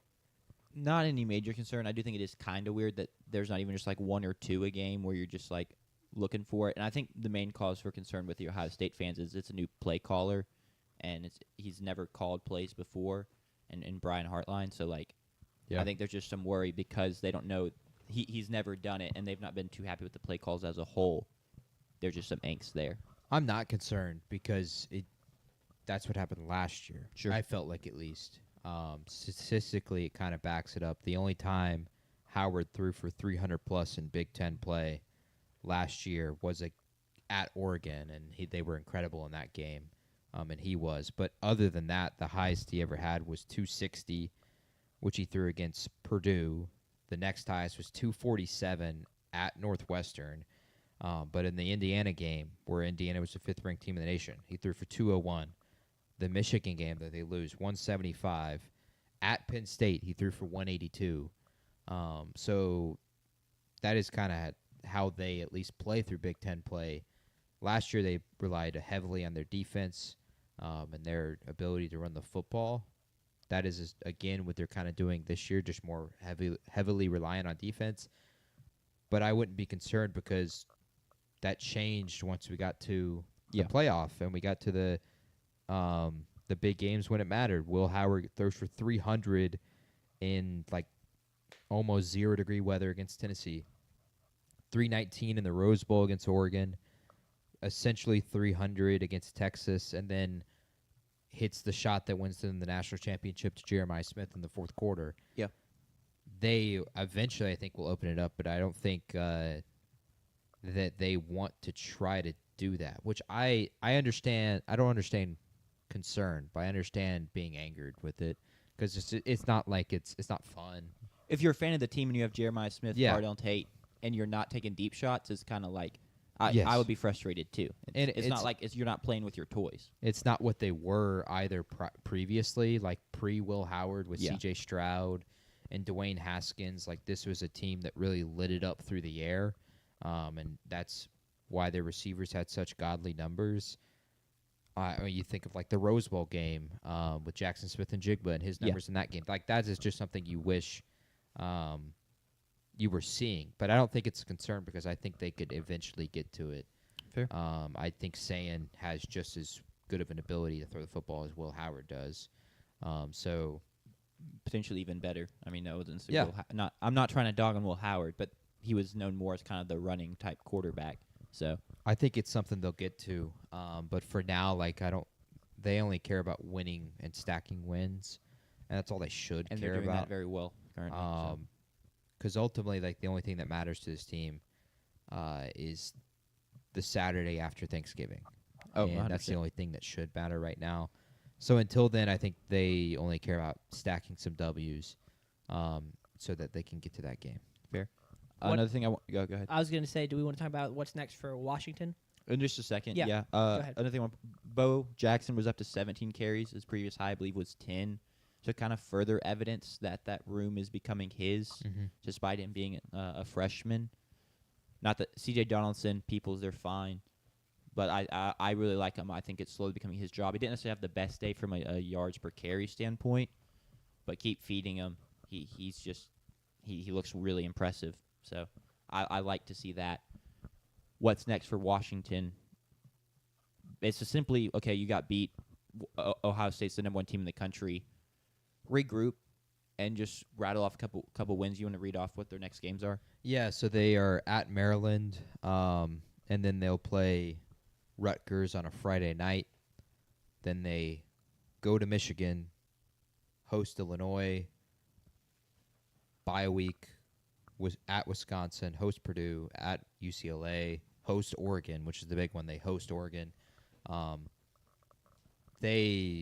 I think 9-3. They have a conversation for the playoff, but I think they got to get to 10-2. I think Agreed. so too. I think if you they're gonna have to go 2-3 in the Michigan, Illinois, and Oregon game. Yeah. And I think 10-2 is good enough to make them put them in the playoff consideration. The big thing they have going for them is because this is people that are picking the teams. And they're fun. They're fun. They have Damon Williams. You have Jonah Coleman. I think people are gonna think Washington are better and they'll win that conversation against maybe a 9-3 Missouri. Yeah. Or Illinois, if they end up being 9-3, 9-3. 10-2 Illinois. Like, I think they have a chance to win that conversation. So their season is by far not over. Ohio State embarrasses pretty much everybody. Yeah. I think with except Michigan. I think at 10 wins, you're like guaranteed to get in because it means you either only lost to Ohio State and Oregon, or you beat Oregon and then lost to either Michigan or Illinois, probably. Yeah. So that's a good resume either way. So and they get 2 of those 3 at home. At the Big House, at least. I don't want to say recently. It just doesn't feel like it holds as much. And I think they would play competitive in that game. Like USC was competitive in the Big House last year. And I don't think it'll be any different for Washington going there. I think they match up well, too, against that defense. And we just haven't seen enough from Bryce Underwood to say that Bryce Underwood's going to tear apart Washington. Yeah. This is also a Washington team that we're talking about them potentially making the playoffs they can go 9-3, not make the playoffs, and still be a very good season. It's a step forward for Jed Fish there, considering what roster he inherited post Kalen DeBoer. Damon should return too. Just a sophomore, if I'm not mistaken. He is correct. So he'll return. Just keep building, getting more talent. And if you go 9-3, it means you picked up a pretty big win this season against a ranked team. So you just can't be mad at that. You just can't let it spiral from here. And knowing Damon, knowing Jed Fish, I don't think that'll happen. Anything else before we move on? Mm-mm. The real question is, which one do we want to do first? Any lean? JP said the second best game was. I thought the best game of the Oregon week Penn State, was so Oregon we save Penn it State. for last. Sure. Alabama goes on the road to Georgia in what almost feels like a must-win for Kalen DeBoer to maintain some good graces of the Alabama fans, or really get back the good graces of Alabama fans. And they do just that. They win 24-21, start off hot offensively, don't score a point in the second half, but the defense holds, and they get the huge win, like I said, 24-21. And, man, it feels good as a Kalen DeBoer defender. Sanders, do you have anything you need to say? Anything you want to address? You talking about the tailgate with Tucker last night? I mean, I was wrong about Alabama. I picked Georgia to cover. I was the only one of the three of us that picked Georgia to cover. Kirby Smart just has a problem when he plays the team that wears red and white. Like He says he doesn't, though. he says he like recently. I do not like how he handled the press conference at all, to be honest, and it seemed very anti Kirby Smart. So I guess we can start here because I'm talking about it. Yeah. But he basically was like he's not losing any sleep over it. Everyone else loses to Alabama, Yeah. so why does that matter? It's like you're not everyone else, Kirby Smart. Yeah. You're Georgia. Like That's like when Dabo was like, "Why is the standard different for us?" Like, yeah, and it's like because you've earned a different standard Yeah. and you've earned a different expectation, and you should take pride in that. So I just dislike those comments. I don't know. Yeah. And once again, it feels anti-Kirby Smart. Simply a fiery guy, a guy who doesn't like to feel disrespected. Maybe he's whooped. Maybe. But that really frustrated me. I don't know if you all have any thoughts on that. But just Say again. if you all have any thoughts on just his post-game comments. Oh yeah, I hate the it. optics. I hate it 100% because they should be the best program in football, and they kind of are. At this point, they have the best head coach in football, and you can't say that because you are a higher standard than Alabama. Alabama's coach was on the hot seat going to this game, and Alabama last year lost at Vanderbilt, who went 6-6. Lost at Oklahoma, who went 5-7, or 6-6. I thought they were 6-6. 6-6. 6-6. That's right. They played in the Liberty Bowl, if I'm not mistaken. Yeah. They lost at Tennessee, who ended up making the playoff. They already lost at Florida State, who lost at Virginia. This is not Alabama. This is Kalen DeBoer's Alabama, and it's a completely different thing.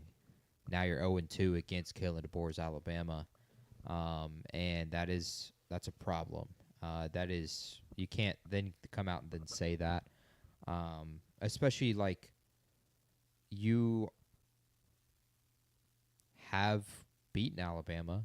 It's not like you haven't. This isn't a thing you can't do. Like They haven't done it in a while. They've lost 10 of the last 11. But they have done it. But Yeah. you are 100% right. They've won a national championship beating Alabama in the national championship, and that was a huge statement for Clemson and Dabo Swinney during his time, winning 2 national championships against Alabama. So I hate the comments there. It's so unlike him too, because I feel like he has nailed a lot of these 100% agree. comments. Last week or 2 weeks ago, against Tennessee. Yeah. Yes, 2 weeks ago he was terrific in the post-game comments, talking about everything that they had dealt with going to that week and coming in through that game and fighting tooth and nail to pull out that victory that they really shouldn't have had because Tennessee has a kick to win it. Yeah. And then to come out here 2 weeks later and have, I think, one of the worst comments possible I think it's just terrible. Because it's like, even if you don't want to make your comment about Alabama, right? You can just be like, we're Georgia. We expect to win every game. Any game we don't win is very frustrating. Like, I'm upset, basically. Yeah. You don't have to go into this whole spiel about, like, you don't have to make it Alabama specific, but to just completely brush it off is just so strange to me. What are y'all's thoughts on the people drawing comparisons between him and Ryan Day? So Ryan Day takes over the reins at Ohio State, wins 10 games, 11 games, something like that, in his first couple of years around there, and then last year loses to Michigan in the game, right? That's what it's called. It's the game. Yes. Loses to Michigan, is on the hot seat, goes and wins a national championship, but he can't beat Michigan. He hasn't done it yet.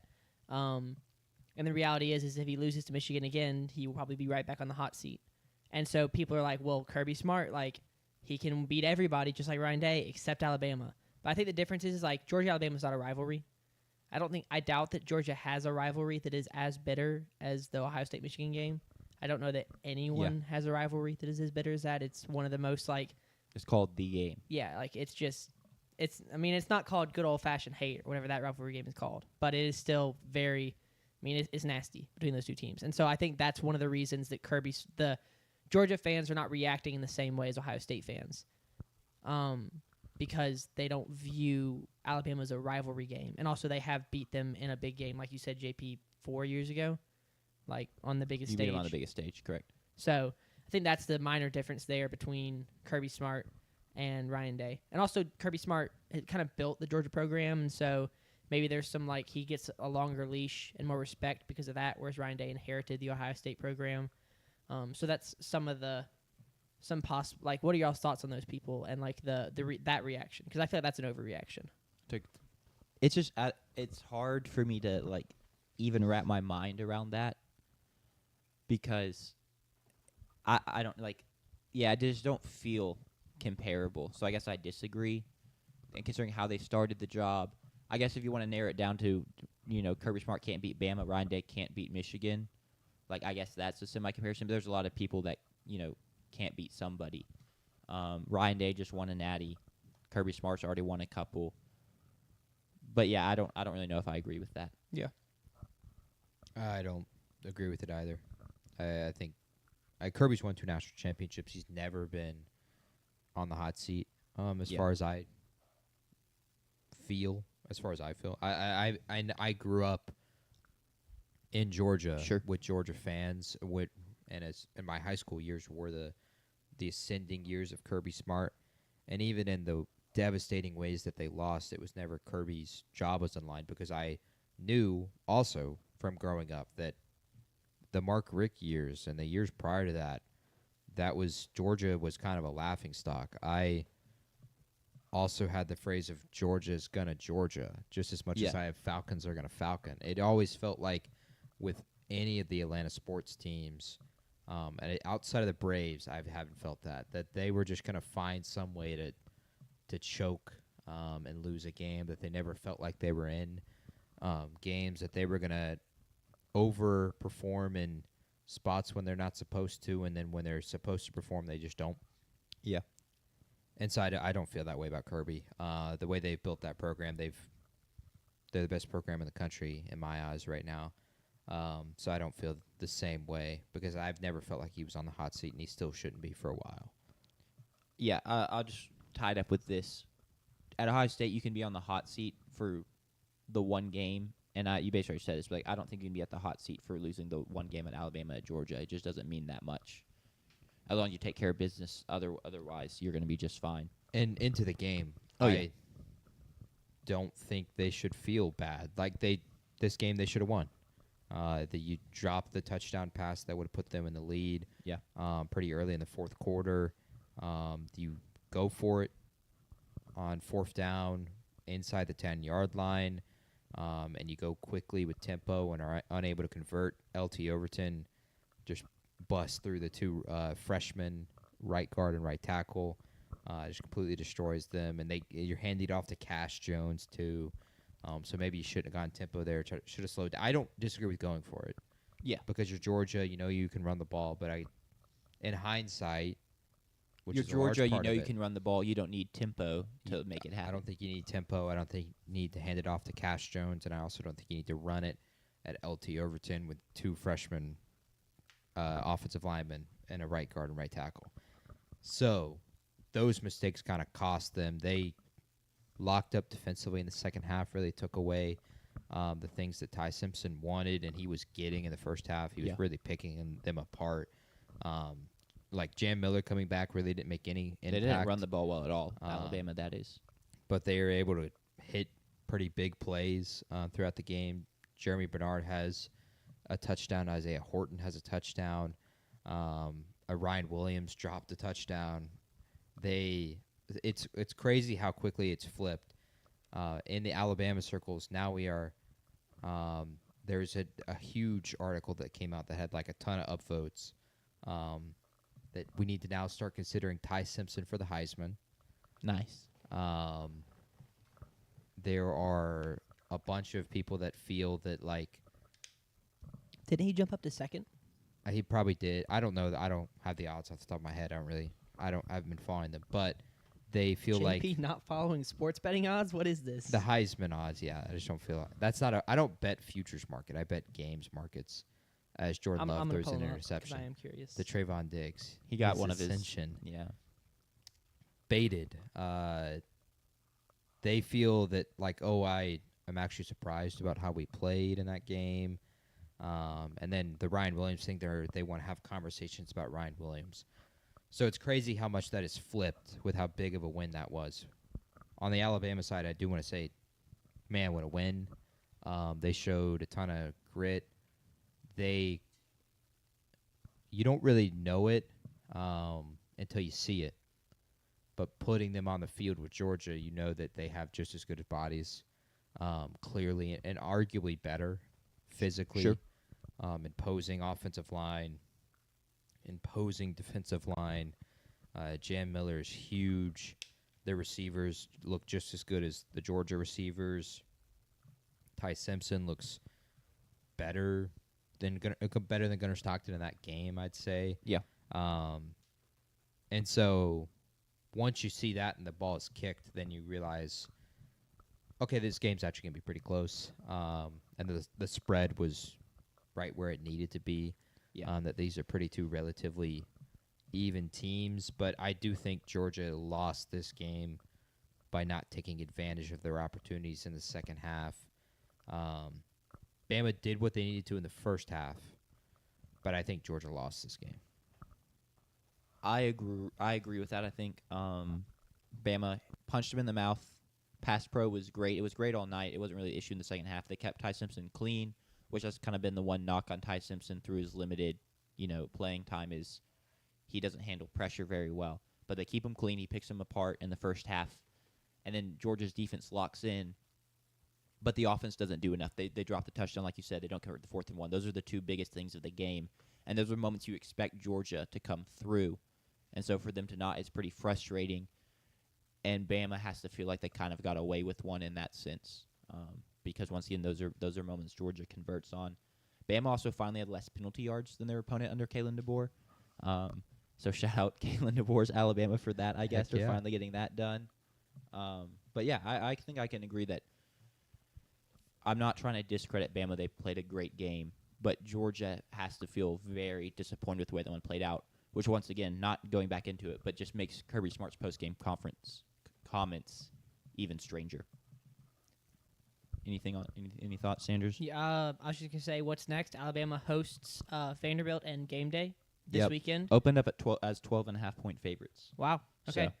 I don't have Georgia's schedule pulled up. I don't know who they have. They just came off a bye week, so they've got a game. I don't know who it is. They host Kentucky next week. Then they'll go to Auburn. Or Kentucky, most likely. Go to Auburn, host the school up north, bye week.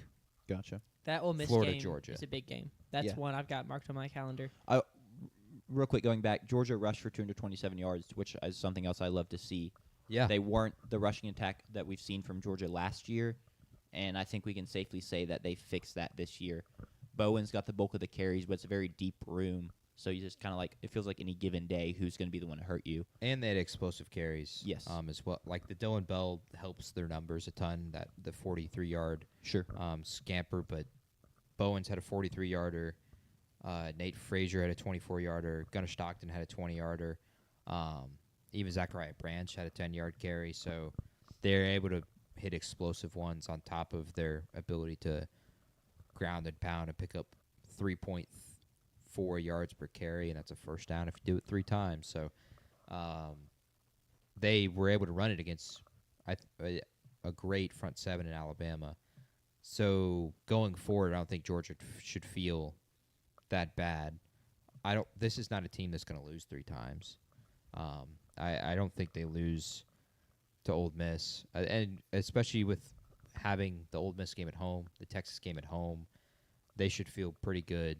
To even just split those, you're fine. Split those 10-2, you're in the playoff. You may even compete for the SEC championship. We'll see. About to say, I don't know if Georgia fans would be fine with going 6-2 in the SEC. I agree. But, but from a this is not a future outlook. yes. From a future outlook, like yes, in they a would. 4-team era. This is probably an elimination potentially. Loss. which is crazy. Like they have to win out, and they may need help there too because you think Alabama is ahead of them. Ole Miss is ahead of them. Alabama finishes with 1 loss. Yeah, a lot of the SECs would be ahead of them at this point. Yeah, and so given that, I think it's I think it's good to have that perspective. That they don't deserve, or they shouldn't be happy with that. But I think it also, like that weekend, I think shows that we're in for and very interesting down the stretch SEC. Agreed. With Ole Miss's victory over a top 5 LSU, Bama going on the road at winning at a top 5 Georgia, and then even Tennessee and Mississippi State being that close. I think it just says that we are going to be in Auburn and Texas A&M being as close as it was. We're in for a very deep league. We're in for a very interesting finish, and it could get really nasty down the stretch. I think we're going to have. I honestly think we're going to have two lost teams in the SEC championship. Wow. It just feels that way. Now, it may not be 2 SEC losses because Texas has lost to Ohio State. Yeah. But I think we're due for that because I just think the league's just showing that it's very deep. Now I'm just curious, will it show that walking out of this, and maybe this is a conversation we could have after the Oregon game, but I do feel like you could have it now. I am now curious if those are supposed to be 2 of the 3 best teams in the SEC, we think, Alabama and Georgia, do either of those teams stack up with Oregon and Ohio State and even potentially Penn State to that degree? And now I'm really curious if that is, if we get to the playoff, are we going to have what we had last year where Notre Dame beats Georgia and Ohio State beats Tennessee? Do we want to say that for the weekly takeaway segment and just keep Sure. Yeah, let's have that a weekly conversation. Weekly, does the Big Ten just outpunch the SEC? So we'll revisit that because that is a great question. But also I want to get to Oregon and Penn State without completely talking about that in that conversation. We should have a blocked extra point safety. Yes, we did. Wow. Or that's huge for Cowboys plus 6.5 bettors. All right. Big win for Bama, but we can move on to the last game we're going to break down in full, and that was the whiteout. Oregon goes on the road at Penn State. It's a defensive battle. Then points picked up in the second half. Oregon looks like they've all but sealed it. Dan Lanning does the throat slash celebration, and then Penn State rattles off 2 touchdown drives to tie it and send it to overtime, where they end up losing in second overtime, 30-24 on a Drew Aller pick. Initial thoughts on this game, guys? Yeah, the game-winning interception. You'd already left. I was there. I waited till the games were ended. Okay. Sitting there, it was such a letdown of I can't believe it's over. It just ended so fast. It did, and because it was a whiteout, it was just quiet, and so it was kind of what's happened. It felt like something, there was something after that. It was at the end of a good book, and you're I need the next book, but you're just there isn't one. It left me feeling very empty inside, which, that's not a huge takeaway, but that's just kind of the reality. Sitting there watching it, it was kind of a huge letdown moment of this anticipation of these 2 elite Big Ten teams duking it out, James Franklin trying to get the win, and then that interception happens, and it's just quiet. But yeah, it was a huge win for Oregon. I think it was a bigger loss for Penn State, and we can get into a James Franklin discussion at some point, I'm sure, about how Like this was what did we in the preview, JP? You said this is the biggest game they've had. Just like every big game they have is always like the biggest game they have. Yeah. Till he wins one. Yeah, until it he feels wins Tell like- you, one. this is now he's now 1-16 against top. Actually, they weren't top 5. He's now 4-21 against top 10 teams at Penn State. So yes, until they win one, which now the big one is at Ohio State, it's just going to continue to be a conversation. They were top 5 in the People's Poll. That counts. Yeah, then we'd have to go back and get people's polls for the past 6 or 8 years. Notice I didn't say 6 or the other number. Good save from me. Well done. That's think on your feet right there. Yeah, my initial reaction on the Penn State. Let's start with the Oregon side. On the Oregon side, Dante Moore really impressive. 100%. Handling pressure, handling how really, really fast and physical that defense is. Denai Dennis-Sutton was excellent. He again continued to rely on his receivers to make plays, and Decorian Moore. And they did. Like, he would throw 50-50 balls, and they made the plays. He'd put the ball in danger, and they would make plays. Decorian Moore was outstanding as a true freshman on the road against that Penn State defensive back group. And I thought that was really impressive. Even with the defensive kind of slugfest that it was in the first half, he handled it really well, handled the crowd really well. Dan Lanning said, like, that crowd, at least to him, felt like it is like a 7-point swing kind of crowd. And it showed that. And then I also thought it kind of validated the conversation that Oregon fans were having, that it feels like third time's the charm with Dante Moore, that guy could go and win the Heisman potentially if Oregon continues to win out. He's going to put up great numbers the rest of the year against Big Ten competition, and then with the way he kind of sealed that game against Penn State in the whiteout, that could be the Heisman moment potentially. Yeah. He's really, really good, Yeah. and he doesn't make a ton of mistakes. And like I said, the biggest thing I love about him is he gives his receivers a chance. And he's not just kind of throwing up lobs or anything. He's throwing it on the right spot.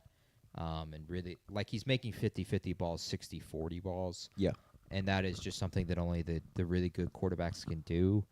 To be 29 for 39, 250 essentially, and 3 touchdowns on the road, wide out against Penn State's defense, triple thumbs up. It's his first true road game. Yes. Do you know how many false starts they had in the whiteout? I would 1. They had 2. Okay. Penn State also I had only 2. remember 1. So Oregon only committed 4 penalties, all offensive. So they just played a super clean game, and Dante Moore is a huge part of that. Like, he's not responsible for the O-line not flinching, but, like, commanding that offense the way he did. Super impressed by him. I'll be interested to hear y'all's thoughts on, like, I was pretty confident coming into this year that we were going to have 2 years of him at Oregon just because of his play at UCLA. He was pretty raw as a freshman, started, but then redshirts his sophomore year. If he wins a Heisman, are we talking about first-rounder Dante Moore? Are we talking about top 10 Dante Moore? Is he kind of working, like, is he playing well enough to earn that, JP? I think he's playing well enough, but I wouldn't do it if I'm him. Sure. He's not big enough right now. I think that's the problem. And he may not get a ton bigger, but he is clearly undersized when you see it on the same field as Drew Aller. And Drew Aller is a freak of nature athletically, or physically, maybe not athletically. Yeah. So I think he's not going to grow in a year, obviously, but he could put on weight, get stronger, be able to take hits better, and another year of development wouldn't hurt him. It also, you are going to make great money playing quarterback at Oregon, given the amount of NIL Some of the that they best have. money in the country for sure. You probably are going to make on par with what you'd make as a top 10 pick in the NFL. And yes, you could get hurt. But at least in recent history, Oregon quarterbacks haven't got hurt. And Oregon quarterbacks with Dan Lanning put up incredible numbers every single year that they play. So I would stay. He could play himself into that contention, but I would stay, especially given the quarterback class with Lenore Sellers, Drew Aller, Fernando Mendoza is playing himself up the board. Did you say Nussmeier? I haven't said Nussmeier. I haven't said K. Klubnik. He could still play himself up the board. It's just like part of it is maybe you could go, and now you're going to be a spot where you're like the third quarterback drafted, and that means you're in a better spot. But I also think with the amount of money you can make in NIL at Oregon, and if you enjoy playing college football at all, you are going to enjoy playing it there and have a good chance to win a national championship. I'd stay. The choice is at least going to become very tough for him. Sure. I do also wonder if he wins a natty, if it's like, I'm done, peace. Yeah, or he's like, I get to throw to Corian Moore again. Like, yeah, or that. I'll come back and do this again. But the way he's playing, he's definitely rising up draft boards, whether he goes or not. Yeah, for sure. I thought he looked like the better QB last night. Now, there are a lot of external factors for that. The Oregon offense is a lot more quarterback-friendly than the Penn State offense, and his weapons and receivers made more plays for him. But, yeah, I thought he looked more impressive. I do hate the one glove look. Yeah. That is As not you said, at all negative aura. Negative aura. It's not at all one of my favorite QB looks. I know Kenny Pickett wore 2 gloves, but that's immediately where my mind goes. So, aside from that, though, the defenses were as advertised. Both teams had 1 field goal in the first half. The scoring, started to come later, but defenses were still making big plays. Dylan Thienemann's pick to win the game was a nice play. Like, that's what you want in that game, is the defenses to be like, yeah, all the talks about Drew Aller and all the talks about Dante Moore and DeCorian Moore and Penn State's running back duo, and will the Penn State weapons actually produce? But then the defenses are like, hey, we're here too. Like, we have studs up and down. Denai to Sutton, Dylan Thienemann, Uyunglele on Oregon. Just guys all around. So I love that part of the game. Talking about Penn State's weapons, let's see, I have it down here. They combined for about 60 yards. The 3 transfers, Kyron Hudson, Trevor Pena, and Devontae Ross, who had the 2 touchdowns. Yeah. What were y'all's thoughts on them and kind of that aspect of the game, or do you think that's just like an irrelevant conversation to have? I mean, you wish they could have got more involved, but Sure. I think a large part of it was that the Oregon defense is playing so well. And they also are great receivers, but they're not pop receivers. They're not the Corian Moore. They don't receivers. have. I don't think any of them have any draft buzz. Maybe Trevor Pena has some buzz, but I think that's gonna kind of pass away a little bit. I wish that they were able to kind of get to Pena especially more. They kind of answer they had a few wrinkles, but for the most part, they kind of answered the question of, did they save stuff? I don't know. Yeah. For offensively for Penn State, it was just disappointing that they weren't as successful running the football. Sure. Especially with Nick Singleton only has 20 yards on the ground. Like, that just can't happen. Katron Allen only had 50. They ran for 297 in last year's Big Ten championship game with the same backs, essentially same offensive line. They ran for 139, 22 of those yards coming from a wide receiver at home. That can't happen. That was kind of disappointing. Agreed.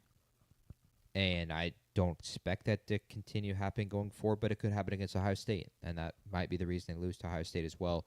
That was a huge part of it. They could not establish enough of a ground attack, and so Drew Aller was getting guys in his face all night. He was being forced into throwing tough throws, which I thought did a really great job at, but they really couldn't establish a rhythm offensively. Sure. Outside of the 4-play touchdown drive to answer the touchdown and 15 plays all the way down the field, taking all the time, and finally finishing off. But even that drive, large part of that drive was just Drew Aller kind of creating magic and extending and somehow getting just past the first down. He did that 3 or 4 times on that drive for first downs. So I think I felt like when Oregon goes up 17-3, and you look at they showed Denai Dennis Sutton and Tony Rojas and the rest of Penn State's defenders, for them to sit there in the fourth quarter, you're down 17-3 in the whiteout. I can't imagine they didn't feel just disappointed that we're doing the best we can. We're actually doing really, really well for the entire game, but our offense has 3 points in the fourth quarter at home. That, I think, has to be kind of your takeaway is, man, they just didn't get enough done offensively. I agree. It's a disappointment in the whole, not just on the passing game. Anything there, Sanders? No. Do we want to address James Franklin? No, I want to address Drew Aller first. Cool. I thought Drew Aller was really, really good last night. With the way he controlled the line of scrimmage, the way he controlled his team, the way he played emotionally at times. The pick was bad, obviously. But like I said earlier, quarterbacks throw picks. I think he rose a ton. The way he dealt with pressure, to be with his physical gifts, he is able to make throws that just many other quarterbacks can't make off his back foot. There's one where his knee is basically falling to the ground. He gets it to a receiver. Those are the kinds of things that Drew Aller can do. And if he could just win some damn games that matter, which he won at Penn State, which is unfortunate, he, I think, would be consensus number 1 overall pick in the draft. He's that good from a quarterback perspective. Agree, disagree? If you had to give him, let's do it like this. If you had to give him a grade for his game, what would you give him? A B-. Sanders, what would you give him? I mean, I'm probably at the same. I guess my biggest question is how much of your thoughts on quarterback JP is finishing the job and going and getting a win. I'm not huge on that for drafting quarterbacks. Okay, because in the NFL, winning matters. That's why I think Mahomes is the best quarterback in the league. It's just it doesn't concern you at all, and I think you already kind of. I'm just going to readdress it. That the quarterback you're talking about being potential number 1 in overtime, game on the line, throws an interception. That's not a receiver not getting the job done. Although that did happen, they didn't make enough plays for him throughout the game. So, but still in that moment, he doesn't see the linebacker or the safety moving over there to cover the flat, and he throws the interception. So that's I guess kind of the thing is you're looking for guys who are gonna make the clutch plays, not throw interceptions with the game on the line. And he definitely has also made clutch plays in the past. But I'm just kind of curious, how much does that play into your opinion of him? I don't think it's that much of a factor, honestly. I understand it, but I mean, I don't know off the top of my head, but I think you'd be hard-pressed to find a bunch of other number 1 overall picks that didn't make mistakes in big moments. So I wouldn't say it's just unique to him. Yeah. For me, I don't think it matters too much unless it's a reoccurring theme, which I don't feel like it is for Drew. At least not enough. I don't think. Obviously, in most of their losses, it ends up being that they haven't scored enough points. But he also has kind of had no receivers, comparatively at least to the other guys that have been drafted that high in years past. Obviously, any of the Ohio State guys with their Ohio State receivers. Alabama with all of their receivers that they ended up having. Joe Burrow with his receivers. You think of the Oklahoma quarterbacks. You had CeeDee Lamb and Hollywood Brown and all of that. Penn State has not had that really ever. He's had Tyler Warren. He's had tight end play and running backs. But I don't disagree. It's a bad mistake. But I don't think that one play should be the main takeaway, because I thought the way he played the rest of the game was great, especially like the way he controlled the line of scrimmage, the way he controlled the pocket, the way he controlled the huddle. I thought just showed amazing traits for a potential NFL quarterback. My thoughts, B- is probably a pretty fair grade. I did like the way he controlled the pocket, talking about that, because that's something he's struggled with at times. Not having fast enough feet, not being able to step up in the pocket to evade a rusher or step to the side to evade a rusher. He was breaking multiple tackles. So I like to see that. I'm not sold on him as a QB prospect in terms of, well, it's just hard because it's hard to get past the fact of like no QB prospect, or almost very few QB prospects are like a sure thing, and he's not that. He has his flaws, but I can buy into the physical traits that he has. So I don't think I would take him first overall. I'd still take Lenoris. Sure. But, I mean, he's up there for sure.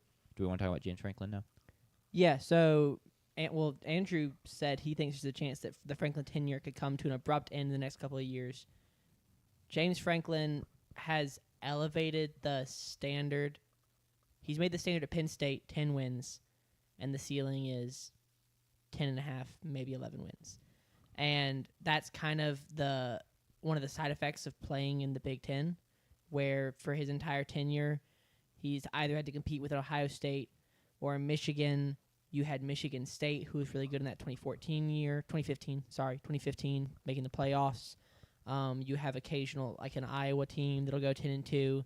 So the Big Ten has had some good high-end teams, the top one or two teams for his entire tenure. And so that's kind of, he's never been able to beat that team to get over the hill. And that's kind of what Penn State fans were hoping for at this game, was that he could get over the hill.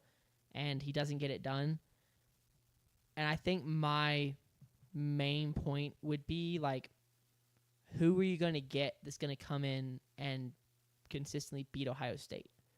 Like, I don't think you're going to get someone to come in and do a better job than James Franklin. He's been winning 10 games, 11 games a year. He got there in 2014. He won 11 games in 2016, and then since then, he's had 2 bad years in the COVID, or a 9-4 year, a 7-6 year, and the COVID year. Yeah.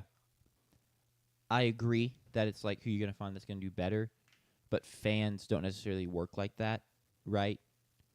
At some point, I don't know if it'll happen, but I think it'll happen at some point.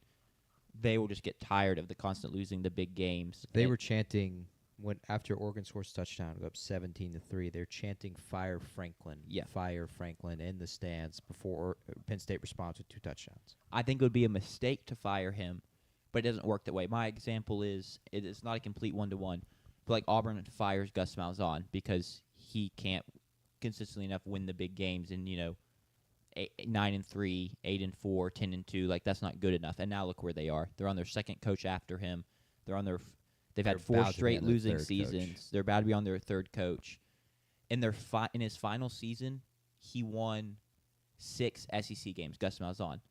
Since then, they've won 5 SEC games total. Yeah. Like, I think it's going to be a very similar situation to that. But the fans don't think like that. The fans don't care about that. And I'd be like, if I was a Penn State fan, I'd be really frustrated by it too. Yeah. So it feels insane to say this may come to a head in a couple years, but I do think McBride is right. I think I'm on both sides, but I would be fine with moving on from him eventually. On the side that don't move on from him, he's risen the standard. They almost always get to 10 wins. They never lose games they are not supposed to, meaning they win all the games they're supposed to. But they never win the games they're not supposed to. The games they were favored in this game, but they just don't win those kind of high-caliber games. Imagine if Penn State was in the other division in the Big Ten prior to all the teams joining the Big Ten. They would have made pretty much every Big Ten championship game because they were always better than Northwestern or Iowa, who was there 100%. Almost every single year. So maybe the thoughts would have changed because I think they probably would have won a Big Ten championship He would if we had a 12-team playoff. He would have made a 12-team playoff. 1, 2, 3, 4, 5 of the 12 years Sure. he's been here. Yeah, that I would have helped them a ton there too. And given their NIL base and their grads they go on to be millionaires, all of them pretty much, because they're really really I think I'm smart. gonna transfer to Penn State then. It's part You'd of have to re-enroll at this point. true. Like my master's. Yeah, go get your master's at Penn State. They are gonna have the NIL base, and they do. And I think because of that, you could move on from James Franklin eventually and find someone who could potentially have success. There's risk to that. But I also think maybe there's potentially success to it. And I don't think there's a problem with trying. Sure. That Auburn's the horror story.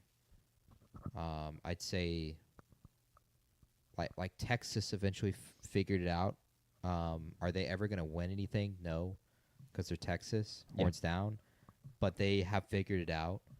And then maybe there's a middle ground of like Oklahoma. I think is a middle ground right now with Brent Venables. They've had a really successful season, injury-loaded season, and I think they're going to have a very successful season this year post Lincoln Riley.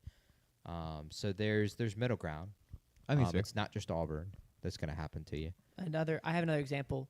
I Sure. didn't want you to leave the point. Georgia. I think Georgia's a good example. You dogged on Mark Richt earlier on the show, and you've done it previously. I don't know if I remember it differently. Mark Richt's tenure: 8-4, 13-1, 11-3, 10-2, 10-3, 9-4, 11-2, 10-3, 8-5, 6-7, 10-4, 12-2, 8-5, 10-3, 9-3, and fired. Yeah. The end of that year. And the big story for them is almost identical to the story of Penn State. That was my example. They just don't win. They didn't win those big games. And like I said, like those Georgia teams found their way to Georgia, losing on the Hail Mary to Tennessee. Losing in the SEC championship because Aaron Murray checks it down. Yep. Jesus Christ. Losing to Auburn many times. So yeah, that's And Georgia they could and be they a fired the success. guy that took them to 10-2, 11-1, Yeah. 9-3, 10-2, and brought in Kirby Smart, and they won 2 championships in 2021 and 2022. That's a good point. Real quick, NASCAR All Out, we trade imaginary college football stocks. So if you're looking for real stock trading, we don't partake in that. So sorry to disappoint you. This is honestly better. Yeah, you that can stick segment- around for the college That segment's football. actually coming up. Quick explanation. Basically, we just list something like Alabama to make the playoffs, and then all three of us will buy or sell. It's a fun segment. But yes, those are the stocks that we trade. I have stocks Yeah. If you want to DM in a Roth IRA. JP personally, Yeah, then you're welcome to do that. talk to me. I can give you the stocks I have in my Roth. It's a good point. It may not go terribly. It could work out. I just think I should fix my statement to say you have to do it realizing the risk, I guess. And I don't think Yeah. fans do that very often. No. They fire them, and it's all joy and hooray, like we finally fixed our problem. And that just isn't a guarantee. No. You got it. There's great risk Yeah. in firing someone that consistently wins double-digit games. James Franklin is not Penn State's problem. Their problem is they play Ohio State and Oregon. And Ohio State and Oregon are really, really good at football. Penn State's James Franklin's part of the problem. He's part of the problem. Okay, cool. Well, I might disagree with that. Andrew said buy NVIDIA. I mean, at some point, the fact he hasn't won any of these games, like at some point that it has to reflect poorly on him. I get they play these great teams, but he never beats them. It would be one thing if he was like 25% against them even, but he's not even close to that. He's 4-21 against He's top like 4 and 15. 21 against top 10 150, teams. And like Andrew pointed out, 15%. one of those or two of those wins are against Iowa. So they're not Fraudulent top 10 wins. Basically. Really, yeah. So I think that's fair. Anything else on this game before we get to other takeaways? No. Cool. James Franklin. Wait, one more. Okay. Go back to it. NBC did a fine job. Wow. All right. It could have been better. ABC would have done better. but I thought they did a fine job. We had that game muted for some of the time. It depended on Georgia, Alabama, that one. So I can't give full confirmation. But I will say the fact that I didn't notice that it was bad speaks volumes to improvement. It still there. bothers me that the first down line is red. I hate that. Sure. Because, like, it makes first down lines are red on fourth down. That's the way it should be. Yes. It's yellow. And then what's up with what color is their line of scrimmage? Is it red? I thought the line of scrimmage was red. That's what it is. The line of scrimmage is red, and the first down is yellow. Yeah, Yes, it's first normal down is color. But it makes it sometimes it looks like if it's a first and long and the first down is not on the screen, it feels like they're in fourth and short. Yeah. I hate that. And it's not like CBS has copyright on blue line of scrimmages or anything. Sure. Yeah. Like ESPN and CBS. They just want to be both- different. Yeah, I guess. Well, different is not Valid. working. It so. was. I think part of it is just that it was comparing it to last week. Yeah. With A&M Notre Dame, it was a big step up. Andrew Wright makes a fantastic point. The John Fanta cut-ins, college basketball legend, huge improvement. You can't hate those at all. What a joyful guy John Fanta is. All right. Big win for Oregon. James Franklin, go save your job and beat Ohio State is basically what we've come to, I guess. Any other weekly takeaways? There's plenty, I'm sure, but any y'all jump out to y'all, anything you want to highlight immediately? Like I said, I do want to bring up the conversation of the Big Ten. Yeah, let's start there. The SEC. I am curious now, after we've seen pretty much everybody in the SEC play in a big game, and same with the Big Ten. Who do we think the national champion's going to come out of? I think is the question of it. The SEC or the Big Ten. If you had to bet on, like, you just get the field and the field, who you bet on. I'm taking the Big Ten because I think they have the two best teams right now. All the best SEC teams, which I'm not even sure I would say the best SEC team is, which I think is a clear indicator that the Big Ten has the stronger teams, have some sort of flaw. Georgia can't rush the passer. Alabama is still struggling against the run.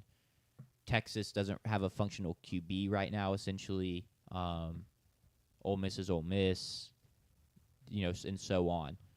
The third best team in my eyes is Miami, and they're not in this division, so they're out of this conversation. So I would take the Big Ten right now. Yeah. The field of the Big Ten over the field of the SEC for the national championship. If we were doing a Big Ten SEC challenge, I'm taking the SEC, but we're not doing that. I think the SEC wins easily. 9-7 or something like that, probably. More than that, I think I think Northwestern and Minnesota and Rutgers, Iowa, those schools would not be. Well, that doesn't even include UCLA and Purdue in that. They would not be competitive with Arkansas. But you don't think the Big Ten would get 7 wins? I mean, you play a lot of games. I think they could get. I was thinking if we went 16 games. 5 wins. I was going to say 10-6. Okay. Yeah. 5. Yeah. So that's you're okay. 10-6. Yeah, that's fair. I would also pick the Big Ten. I think that Oregon and Ohio State right now are fantastic. And let's not sleep on Indiana. We don't Be a touchdown. know about them yet. I mean, because they looked fantastic against Illinois. They've got. I don't know if we're sleeping because Jack just picked the Big Ten. Did you? Yeah. Well, but I'm saying we said, Oregon and Ohio State, they would like that. But then also Indiana. I noticed. Actually, I guess you can just say disrespect to Indiana. Yes, disrespect. They don't have the talent profile that Oregon and Ohio State do, so I don't think they belong in the same conversation as dominant as they were against Illinois. Yeah, that's fair. That's not a touchdown, I don't think. So Unfortunate. Other takeaways. Or we had talked about it a little bit. Shout out my Cavaliers, massive win. Yeah. Friday night was incredible. Little history: UVA was the first team to beat Florida State in the ACC when Florida State joined. Florida State was all the other ACC schools were basketball schools. Florida State joined, was a football school, and just kind of ran the show. But UVA was the first team to knock them off in the ACC, and they do so again last night. Andrew McBride mentioned in the chat previously, and we didn't get to it because we'd already moved on, so I didn't want to backtrack. But he said he thinks we are overreacting to the UVA win. And to that I say I may have them ranked a little too high, but I was already pretty high on UVA going into this season, partially because of their weak schedule, but they did well in the transfer portal. Their offense has been clicking. So I think it doesn't feel like I'm overreacting because I already thought pretty highly of the team. I picked them to win the game, right? So clearly I thought that there was some validity to the strength of their team, and I'm very happy for them that they managed to do that. So big win for them. Happy for my friends that go to UVA. Happy for my dad, who's a UVA grad. Fun stuff all around. The field rush was great. I know it was unsafe, but it still was really cool to see. Yeah, I don't think it's an overreaction because if you were in one of the two boats of if you make your ballot because of resume, that's one of the better wins in the country. Considering just go down the domino effect of Florida State beat Alabama, Alabama beat Georgia. Georgia beat Tennessee, Tennessee beat Mississippi State, and that's where the buck stops. Yeah, exactly. That's exactly. I agree 100%. And if you were like in an eye test, I thought eye test wise they looked incredible against Florida State. They struggled stopping the run, but it felt like that's the only thing Florida State could do. And Chandler Morris had some bad interceptions, but they were getting what they wanted offensively against Florida State's defense. They didn't crumble in the moment, which I thought is a large thing. You get to overtime at home. They were there. They were ready for the test, and they responded. And so eye test wise, I think they would deserve to be in the top 25 as well. And I think the AP rightfully has them in the top 25 at 24. So Sure. I thought they earned it. I don't think it was an overreaction. Yeah. I do get the NC State loss is pretty poor, especially since they lost to VT. But I do think, I know NC State lost to VT, but once again, college football teams vary so much week to week. I like NC State's quarterback. Hollywood Smothers is a great running back. It was early season. I'm currently chalking it up to a bit of a tough loss. One inexcusable, you can't lose it. Because I think they win that game. Like, looking at their schedule, they're in fantastic shape, and they're still in pretty good shape. Yeah. But I'm going to choose to believe the team we saw or this past Friday was more them than the team that played against NC State, where you had a really bad Chandler Morris pick that sealed that defeat. Gus, I wasn't in the stadium, so these two guys would know better, but I don't think we would have rushed. One, I don't think they would have let the fans rush if they beat Tennessee, but I think they were going to try the 3-minute countdown thing again, but this time with more like security to be sure that no one rushed before the 3 minutes. We were going to rush, but wait the 3 minutes. Okay. We were going to rush. I don't really know how I feel about that, like counting in the same way. Yeah, I think it's still a rush. I think it's still a rush. Because the fine is just so much that like we need that to be the case. And I think with the way we responded respectfully with ringing responsibly throughout the entire game, which I thought we did a great job at, then I think we would have been respectful for that as well. Cool. My take is if you wait the 3 minutes, you might as well not rush. I disagree. So, disagree all you want. I disagree but because we did that in a college basketball game when we beat A&M. We waited y'all did. the time, and it still felt like a rush to a degree. And we saved $500,000. Yeah. And also Poor. Get some oil money, guys. I mean, sure. The majority of our engineering graduates, actually do end up in Texas. That's where our largest alumni bases are. Huge. But you don't have Oil money. you don't have that old oil money. No, we don't have old oil money. We're just all the engineers that run your oil businesses. So yeah. without us, well, you would thanks die. for the money then. Without us, you'd die. Thanks for the money. Nah, A&M is a massive engineering school, so we'll be okay. Other takeaways. That's what I'm looking over now. I've never met a bad Mississippi State engineer. Now there I are haven't a either. lot of dumb people. Do I in our count? engineering I school. used to be an No, because you engineer. didn't graduate as an No. engineer, Okay, so you don't have okay. that title. Okay, that's good.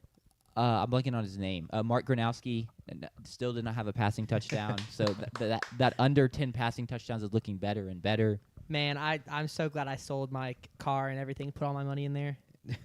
It's going to pay so many Crazy. dividends. Crazy. What's he up to now, like 3? I think he's at 3 still. Okay. He had 2 in Man. one game. He had 1, I think, in the opener. Brutal bad beat in that game as well with the intentional safety. Yeah. Yeah. Also bad beat.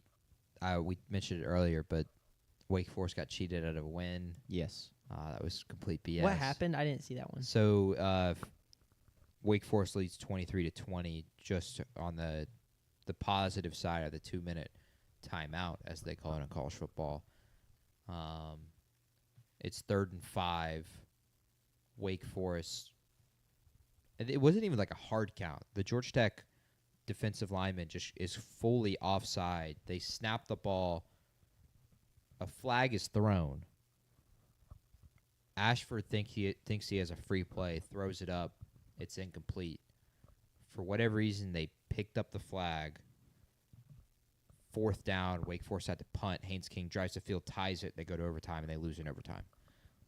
They went for 2 to try to win the game. They lost it. Yeah. Doing so. But they were just completely cheated because he was offside when they snapped the ball. And Ashford thought he had a free play, and that's the only reason he threw the ball up for grabs down the field. If you were in that scenario and it wasn't actually offsides, but they throw the flag, would you be for like instituting like a replay down scenario? Because that completely throws off the play if you falsely throw the flag and then you change your mind. No, because it sucks, but I think it's just if part of it is if you're given the free play, part of that is risking that it wasn't a free play. Because I guess you don't ever fully know it's offsides. Because it could have been a false illegal start, motion. Yeah. false start, Well, illegal motion. It could have been Like illegal it could have motion. been on offense. Yeah. You don't know. That's fair. Good point. Illegal formation. It could have been one of those on top of the offside or just no offside at all. So I think you're taking a risk. It could have by been someone thinking throwing a it's- different yellow object onto the field. Yeah, thinking it's a no risk. So I don't agree with replaying I think that's fair. that down. Jackson Arnold is absolutely terrible. Let me rephrase that. The Auburn offense is absolutely terrible, and Jackson Arnold is not very good. 155 offensive yards, which is the lowest in the Hugh Freeze tenure at Auburn. Couldn't get the playmakers the ball. I mean, A&M's defense played well, but it's not like they've been a stout unit so far. They only ran the ball 8 times, I believe, and they were at like for 5.5 yards a pop, but they just weren't in position to ever do so. But my biggest takeaway there is Jackson Arnold doesn't have the processing speed to be a good college quarterback. He doesn't see the field well enough. Yeah, I thought it was laughable that he was in the post-game press conference with Hugh Freeze. I thought that was hilarious. And then Hugh is sitting there next to him and says that essentially the offense was terrible and they didn't make enough plays for how well But the say, defense isn't played. Hugh the guy that threw his team under the bus last year? Hugh's an awful guy. He's one of the worst people. Yeah, the fact he's in an the history SC of the head coach world. is insane. But yeah, yes, I think he did throw his team under the bus last year, and it sucks because the Auburn defense side has played really, really well. in Agreed. 2 straight games. They felt like they were cheated out of the Oklahoma game, and then this game they should have won at Kyle Field yesterday, but they didn't because Jackson Arnold sucks, which is the takeaway. The great copium here, too, is they've lost both games close. So they're like, oh, it's been 2 top 10 teams. We're right there in this game. Like Bruce Pearl tweeted after the game. And I'm like, your offense got just whooped on for 60 minutes yesterday. Yep. The only reason you scored a touchdown is because your defense picked it off and returned it to the 2-yard line. Yeah. Like, stop pretending that you're really, like, truly in these games and that you're, like, a small offensive tweak away from, like, turning it around and rattling off a bunch of wins. Yeah, and speaking of wanting to start backup quarterbacks, they are now calling for Deuce Knight Yes. to start at Auburn, which that one actually It has could more make sense. validity. I agree. Especially for Hugh Freeze, too, as he's trying to save his job. Like, see what you have, which Andrew McBride asking, is Hugh Freeze getting fired this year? Stay Yes. tuned to the buy or sell, and we will answer that there. Wasn't he my pick to be the first head coach fired? I think so. I think All right, I cool. don't fully remember. Sam Pittman and I forgot who. But Jack speaking picked. of other takeaways, Sam Pittman gets fired. Yes. Arkansas decided not to wait and save a couple million. They bite that bullet now. He had some fun moments as Arkansas's head coach, but just has not been good enough down the stretch. Got embarrassed against Notre Dame, and that was the final straw. Like, I think if they keep that game close, he honestly doesn't get fired. yeah, But it just was nowhere close, was not a contest. And now Bobby Petrino's interim coach, and he is lobbying to get the job full-time. But they will also look at other external candidates. Do y'all have, like, a name y'all want to throw out for that real quick? Or so they were saying, you said Bobby Slowick, that what you just said? no, Bobby Petrino Bobby Petrino, that's is right. the interim and is lobbying to be the full-time guy. And I think we'll get a semi-serious look depending on how the season plays out. But they're not going to just hand it to him, obviously. Yeah, I think John Summerall is a guy I'd target, but I think John Summerall is a better fit at Kentucky. Sure. But John Summerall, like at Tulane, is a guy I would 100% target for Arkansas. But also, like, Arkansas should maybe go down the route that they did in basketball, where they went after a really big personality. Like, Calipari's had success, but he hasn't been having success. Yeah. And they went after a big personality, and I think it helped them a ton bring back buzz. Because Arkansas's fan base is a rowdy fan base, and they're a very passionate fan base, clearly with the way that they show up for baseball, football, and basketball year-round. And so I think maybe they should go after someone that can do that for them, not someone that's going to be success. I think, like, John Gruden was thrown out a long time ago, not that he would be the guy, but someone of that kind of personality where it doesn't necessarily matter. Lane Kiffin. But that wouldn't make any sense. that would not. He's already the Florida Mike head coach. Mike Gundy, I Jimbo think Fisher is both looking of those for a fit job. really, really well. That's something I would target. Sure. Petrino even kind of fits that to He a does. degree. The rumor is, I don't know how truthful this is, but that like the local people would welcome a Petrino reunion. As crazy as it sounds to me, that they would want that. But that's the rumor. Once again, it was a news report from some guy that is from the area, but like I don't know. He could have talked to two guys and they were like, "Yeah, that sounds pretty okay with me," and then gone from there. Do you have a name you want to throw out, Sanders? Oh no, the Summerall thing and the Kentucky head coach should be another 10-minute discussion.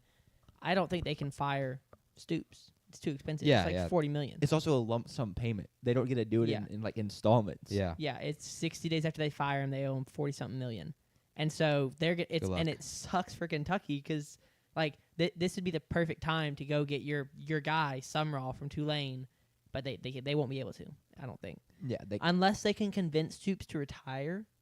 Yeah, but Maybe people they don't could- do that when there's that much money on the line, really. Yeah, but maybe they could be like, look, dude, we've let you like leech off of us for like so long, and we've been paying you so much money, and now you're kind of Leach is little. I mean, That he is- brought he him did get- success he did that get the 10 program wins that doesn't one year. see.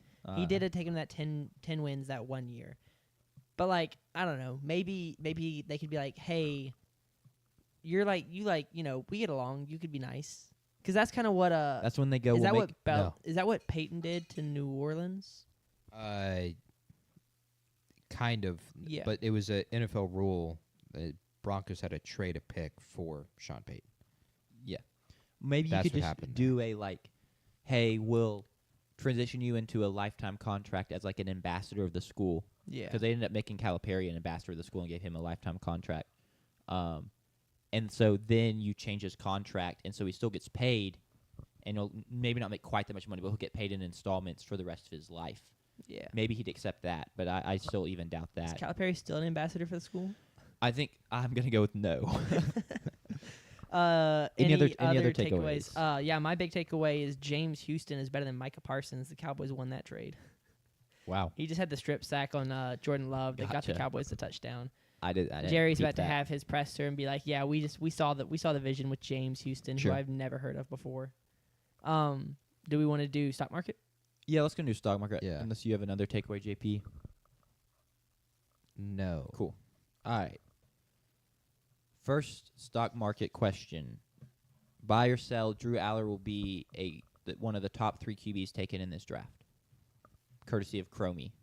Let's see. Let me pull up the PFF. Drew Aller would be top 3 quarterbacks. One of the first 3 Yes. quarterbacks off the board. I'm buying Sure. all of my money. I'll also buy. Once again, he just has the physical profile that scouts love. We've talked about it time and time again on this show. PFF has him as QB 8 currently on their big board, but That's insane. that's where they have him. I will sell that. Fernando Mendoza, I think, has been very impressive this year with his statistical output. He's also 6'5", 225, so he's built. Lenore Sellers is going to be taken ahead of Drew Aller. Dante Moore, if he decides that he has a fantastic season and feels like he could be a high first-round pick, he could go out. John Mateer was the Heisman favorite before his wrist injury. That's still TBD. Garrett Nussmeier if he has a better back half of the season, or if he recovers from injury and improves.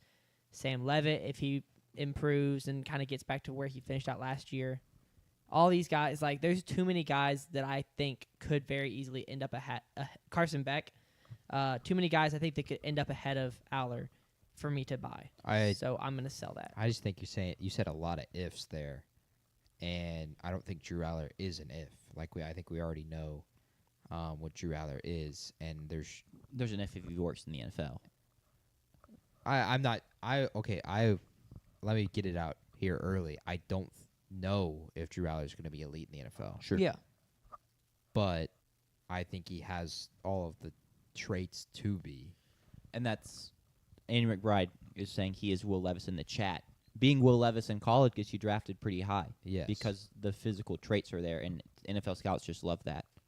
Because if you draft a Dylan Gabriel, like there's a reason Dylan Gabriel went in the 3rd round, even though he was very productive and very good in college because the traits aren't there. So I'll buy that one. You're going to buy the top 3? Yes. So I'm the one who sold. Cool. If you're starting your team over today, Dan Lanning is the second coach you want. Buy or sell? Behind Kirby Smart. Behind Kirby Smart. Well, I mean, you could make it someone else if you want. I think the logical option is Kirby Smart. Yeah. The recruiting, I mean, he does benefit. Maybe some of it comes down to, like, where you are. Because if you're at a program where you don't have money, maybe you try and get a personality guy. I don't think it's where he's at. I think it's that Nike is Oregon. Yeah. But, I mean, he's in a spot where he gets a ton of money for recruiting. I guess you weren't saying geographical. No. location. I was saying, like... I thought you were saying geographical no. location. I'm saying, like, the school he is at. Like, if he's not at a school that's backed by that much money, maybe you need to go get a guy who does more with less. Like... But if you're starting a school that has, like, average to above average NIL, then I think that Lanning could be the guy. I think a lot of it is situational, though, because we haven't seen Lanning. Where was he? I don't know where he was before Oregon. D.C. at Georgia. Yes. Yeah. So, like, I don't know that we've seen him. Hadn't been a head coach. Yeah. I mean... But what he's done with what he has available is incredible. He just has, probably the most NIL in the country available to him. I think in this exercise, though, if I'm, like, kind of building my ideal team, so I'm probably going to have pretty good resources. Then, like, yes. Pretty good. He's the second guy. Like, if I don't have resources, then you're screwed regardless, actually. No, I'm... Who you taking, then, if you don't have resources? Kalen DeBoer. Okay. Because he's won everywhere. Sure. I take someone Valid. who's just won everywhere. So Kalen DeBoer would be my pick if I didn't have resources. But if I have resources, yes, I would take Dan Lanning. I'm going to buy this as well. Put me down as a sell, though. Okay. Because of that. Next one. Oregon is on track to be the next Bama over Georgia. Oh, you went out of order again. That's so confusing. Dude, I'll stop doing that. I forget you take him. You Okay, so take him note. So this is not. Okay, Aller will be the one, and I sold. Double buy with you sell. Wait, one of the 4 or one of the 3? 3. I changed it to 3 Okay.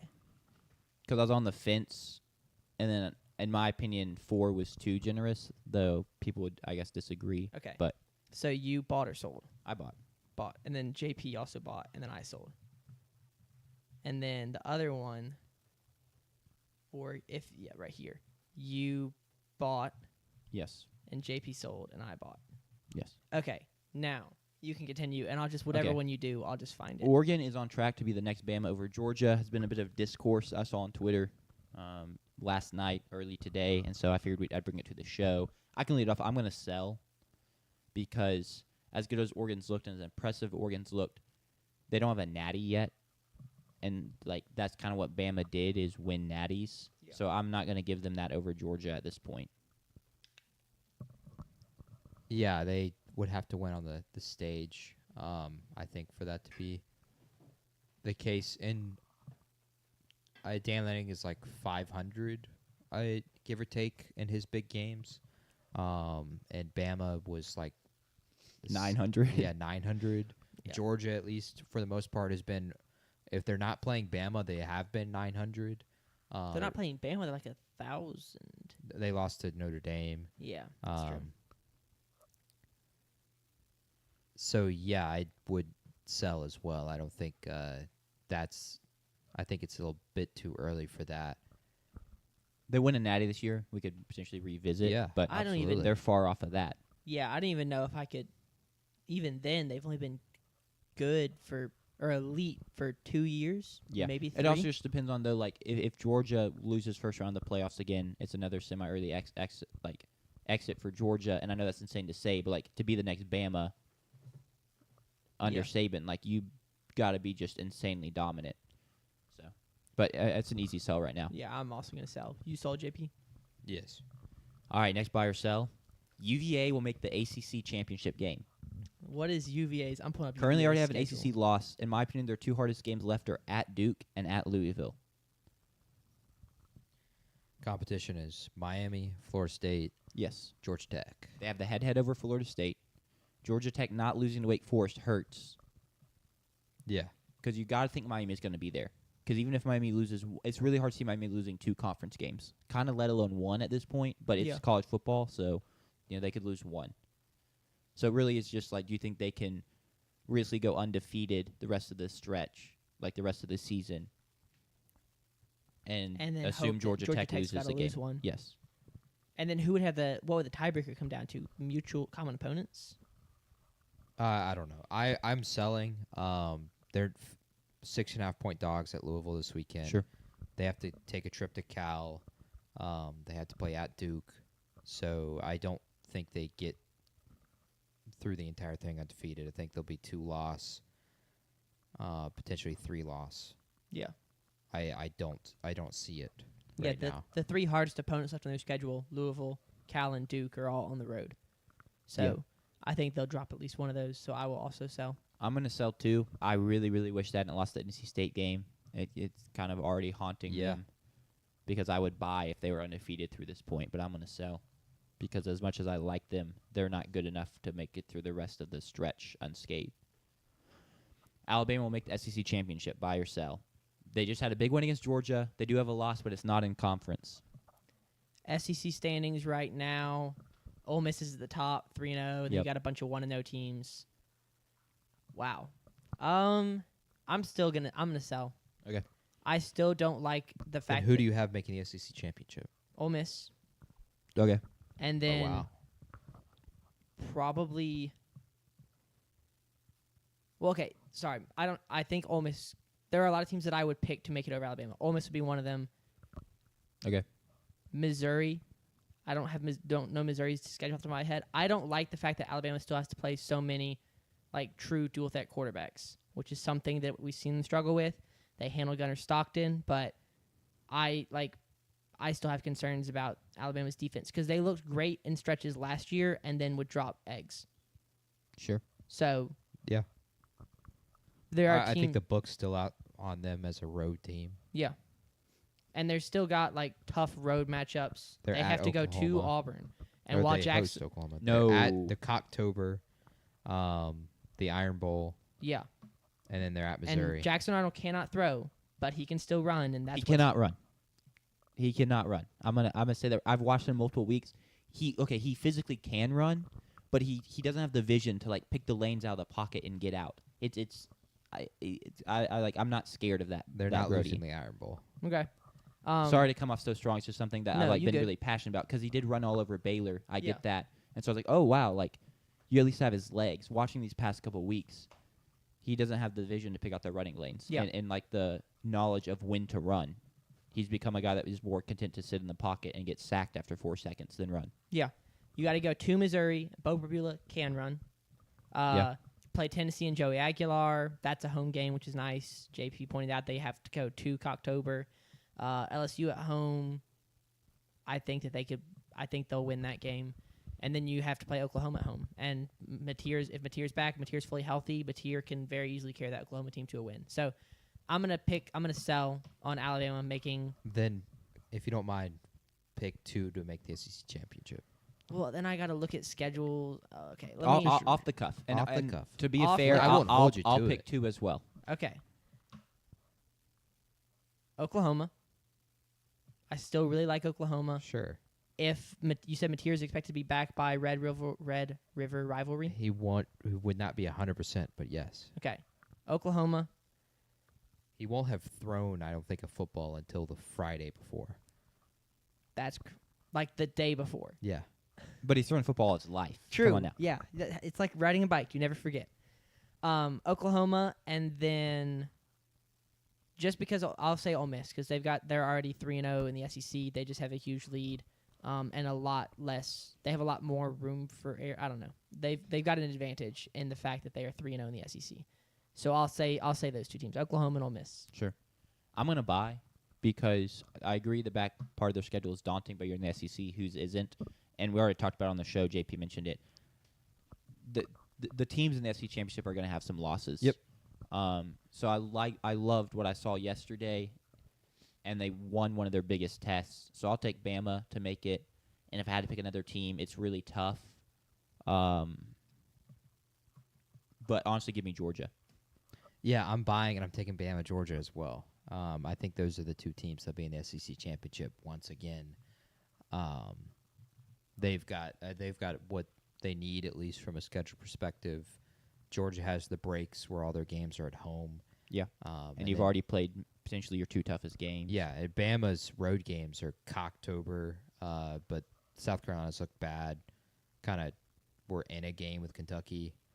And the Iron Bowl, they're just not losing. So then if you just can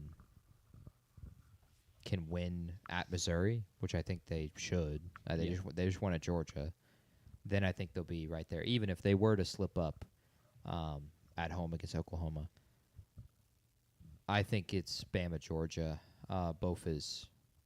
Georgia is a one-loss SEC team, and I think Bama's undefeated in the SEC with one loss at Florida State. He's bought into Bama. I love it.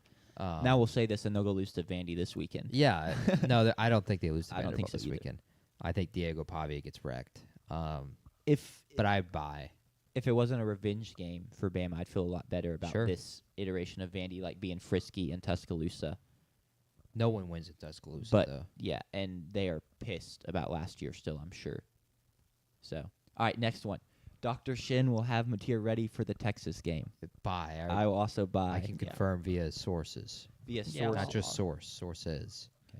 I'm just saying, setbacks could happen. Maybe he goes to pick up that football Friday to throw, and it hurts too much. I don't know. I mean, I think they'd give him steroids. Yeah. And Good- also good it point. helps a ton that he's playing. Well, actually, it got moved back to 2:30, which there was a huge conspiracy theory of, since it's at 2:30, well, that means he gets an extra 2.5 hours to recover than the noon Yeah. game. I don't think that's how that But works. I Well, think- they're playing on Sunday now. Yeah, I think it helps though that it's not like late at night, so he's still the wrist I think hits the equilibrium point of being warm Sure. during the day before it gets cold that night. So he's gonna be ready though, I think.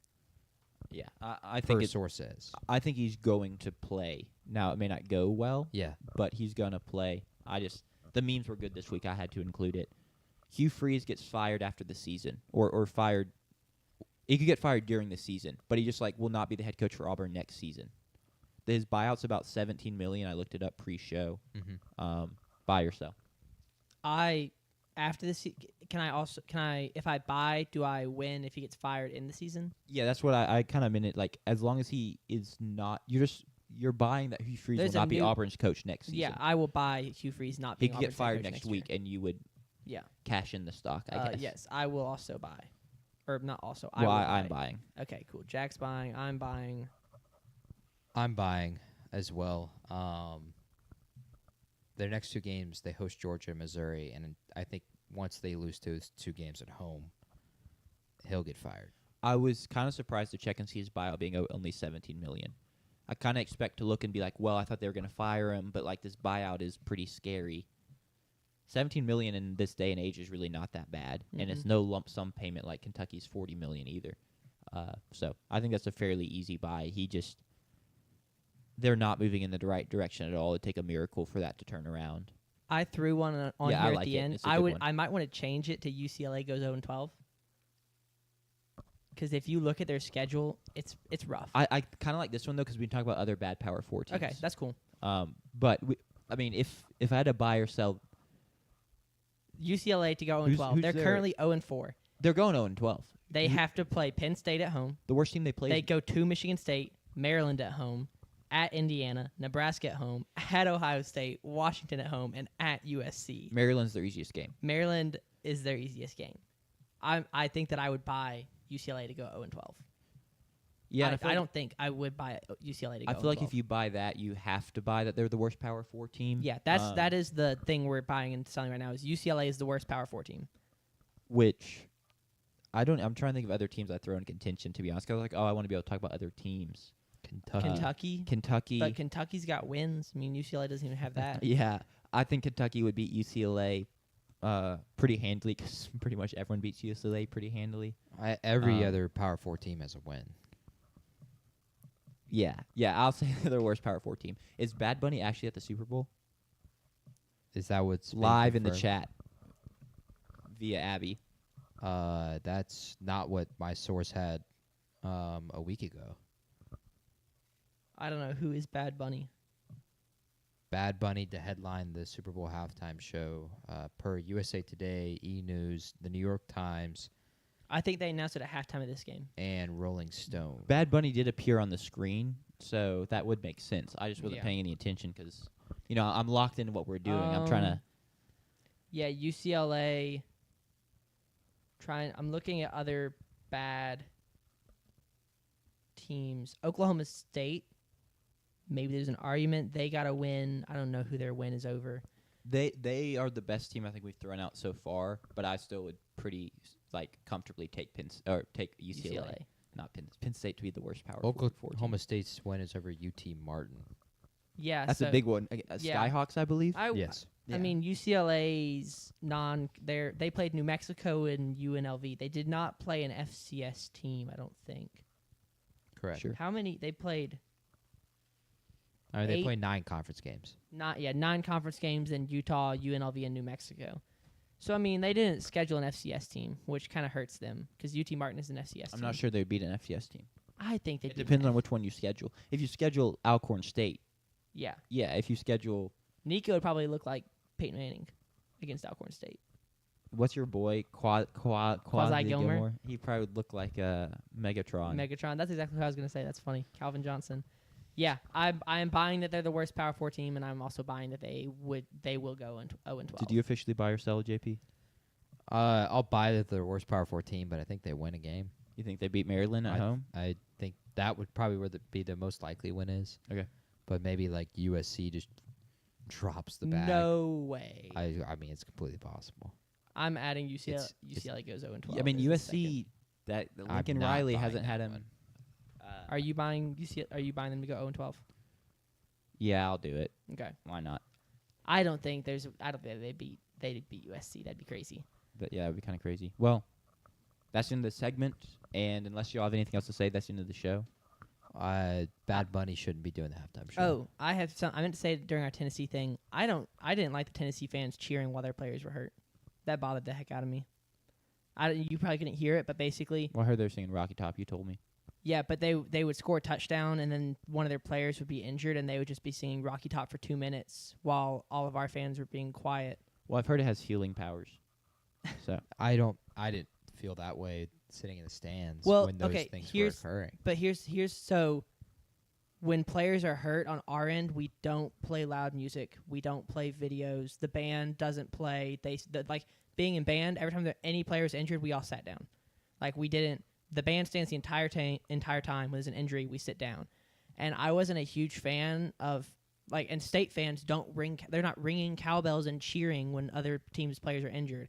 And so we're all being quiet, and then all you hear is Rocky Top blaring. And so then we're like, screw it. And then we just we pumped the speakers up.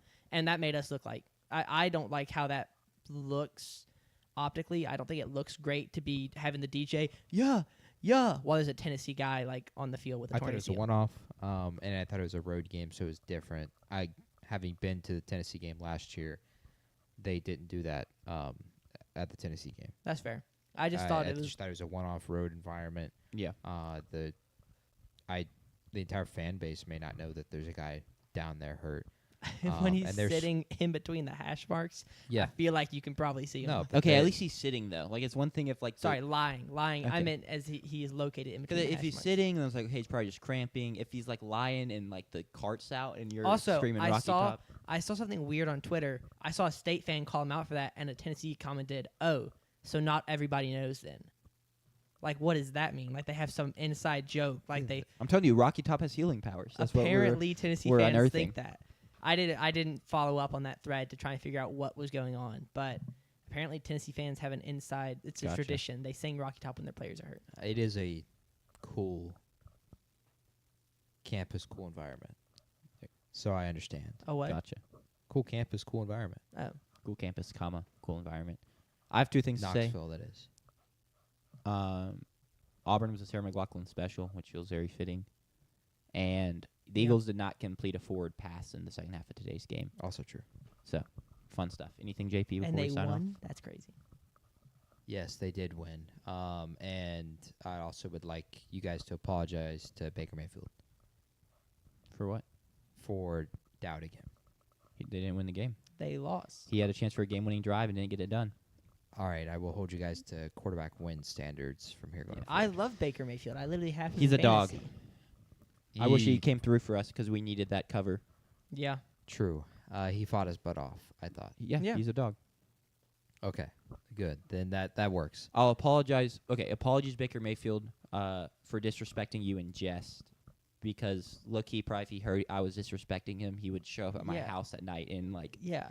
stand over me or something. The only I don't reason know. we disrespect him in jest is because JP was saying stuff about Justin Herbert, even though his offensive line is like former McDonald's employees. Yeah, so it was Baker's offensive line for 3 of the first 4 weeks. Yeah. They're both in bad shape. Yeah. They both lost today. It's Yeah. unfortunate. They're both good QBs. What's the bet for JP to tweet Justin Herbert's better than Baker Mayfield? They don't play each other this year, Tough. so That's tough. All All right. I'll get us out of here. Yeah, do it. yeah. Thanks to everyone who tuned in and listened, either live or just via the podcast recording. And thank you to Andrew McBride especially for hanging out in the chat. Means a lot. We'll see y'all on Tuesday to recap the NFL games. See y'all then. Peace.